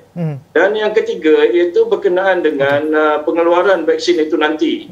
Sebab itu ada hubungan yang kita panggil COVAX di mana Malaysia telah menyertai dengan membayar sebanyak 93 juta ringgit sebagai ahli. Dan COVAX ini memastikan bahawa pengeluaran vaksin dan nanti akan dapat manfaatnya kepada kebanyakan negara di dunia ini, termasuk di Malaysia. Profesor, saya juga ingin bawakan perbincangan kita kepada Free Trade Area of the Asia Pacific ataupun TPAAP yang disentuh dalam kedua-dua dokumen ini, iaitu visi Kuala Lumpur, visi Putrajaya 2040 dan juga deklarasi Kuala Lumpur 2020. Bagaimana kita nak memahami apa yang cuba dibawakan oleh FTA Asia Pacific ini? Bagaimana ia dapat mungkin memberikan kita satu lagi, orang kata, impetus untuk kerjasama pelbagai hala, tambahan kepada mungkin RCEP yang ditandatangani baru-baru ini? Ya, dia Free Trade Agreement for Asia and the Pacific ataupun FTAP. FTAP ini telah pun dibincangkan sekian lama. Ini bukan perkara baru, tetapi dia sentiasa dibawa di dalam setiap tahun APEC. Kerana kita lihat bahawa APEC bukanlah satu badan yang mengikat, tetapi lebih kepada badan yang satu forum untuk semua ekonomi ini bersetuju secara sukarela, voluntary. Dan FTAP ini mempunyai pelbagai peringkat, contohnya berkenaan dengan yang tadi kita bincangkan, trade and investment, berkenaan dengan halangan bukan tarif, berkenaan dengan isu-isu perdagangan, fasilitasi perdagangan dan pelaburan yang tidak dibincangkan, ada yang tidak dibincangkan di peringkat World Trade Organization. Jadi hasil daripada perbincangan FTAP ini, kita lihat yang pertama ada P4, iaitu Free Trade Agreement di antara China, Chile, Singapura, New Zealand dan Brunei, yang kemudian dibawa kepada TPPA dan juga kepada CPTPP.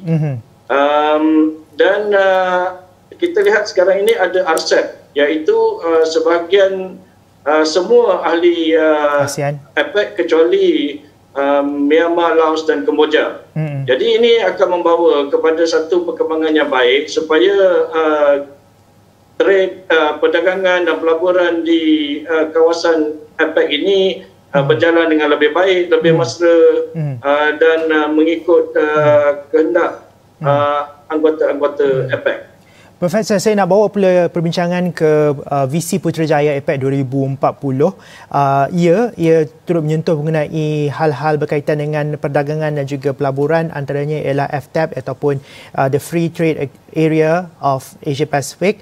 Dan juga bagi saya agak penting juga untuk saya nak tanyakan dalam minit-minit akhir ini mengenai pertumbuhan yang kuat, yang seimbang, yang selamat, yang lestari dan juga yang inklusif dalam semua negara-negara atau ekonomi APEC.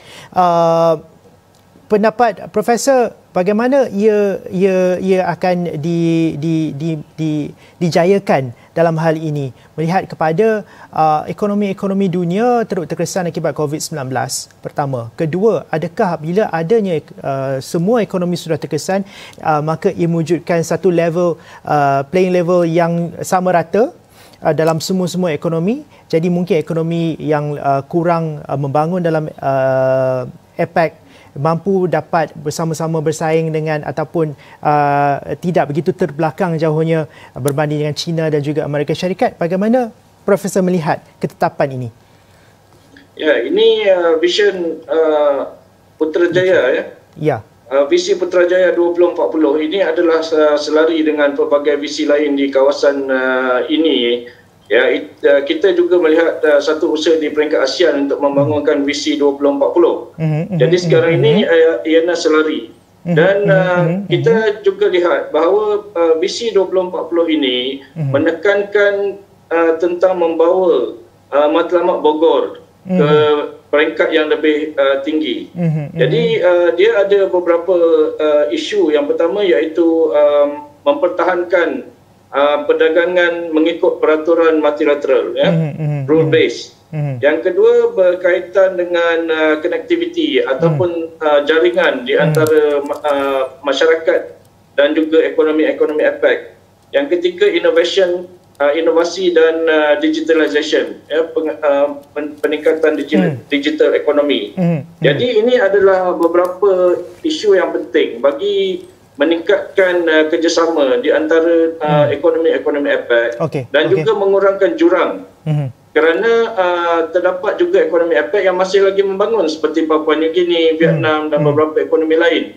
Jadi ini akan membawa kepada pengurangan jurang dan akhirnya kepada konsep yang ditekankan oleh Malaysia pada tahun ini, iaitu kemakmuran bersama, shared prosperity.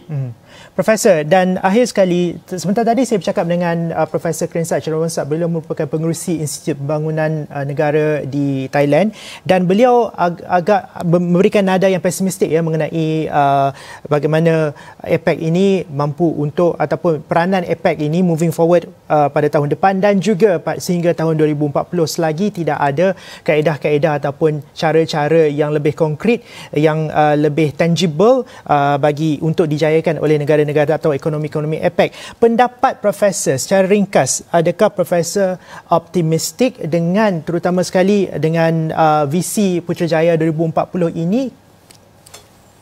telah terlibat dengan APEC ini secara langsung beberapa tahun. Jadi saya telah pun belajar bahawa walaupun APEC ini adalah satu pertubuhan pergerakan yang secara sukarela, tetapi dia sebenarnya adalah memberi impak yang besar kerana dia melibatkan pihak kerajaan dan masyarakat perdagangan dan juga civil society, NGOs, dan mereka belajar daripada pelbagai ekonomi dan pelbagai kumpulan, dan ada pelbagai jawatan kuasa dan kumpulan-kumpulan tertentu di dalam APEC. Jadi kesannya mungkin tidak setara dibandingkan dengan World Trade Organization ataupun badan lain, tetapi sebenarnya dia ada membawa kesan yang besar secara langsung dan tidak langsung. Jadi saya tidak bersetuju mengatakan APEC ini tidak ada gigi. Sebenarnya ada fungsinya secara tersendiri dan dia memberi kesan kebanyakannya dalam bentuk pembinaan upaya di kalangan ekonomi dan juga mengurangkan jurang di antara ekonomi dan masyarakat. Profesor, terima kasih banyak kerana bersama kita pada malam ini. Tadi Profesor Dr. Sufian Yusof, Pengarah Institut Kajian Malaysia dan Antarabangsa IKMAS Universiti Kebangsaan Malaysia, dan juga anda tadi menyaksikan siaran khas benar dengan Mesyuarat Pemimpin Ekonomi APEC 2020 yang dipengerusikan oleh pengerusi APEC dan Sri Muhyiddin Yassin yang juga Perdana Menteri Malaysia. Sekian sahaja untuk siaran pada malam ini. Kita akan bertemu lagi dalam Buletin Awal ini yang seterusnya. Saya Sultan Johari. Selamat malam.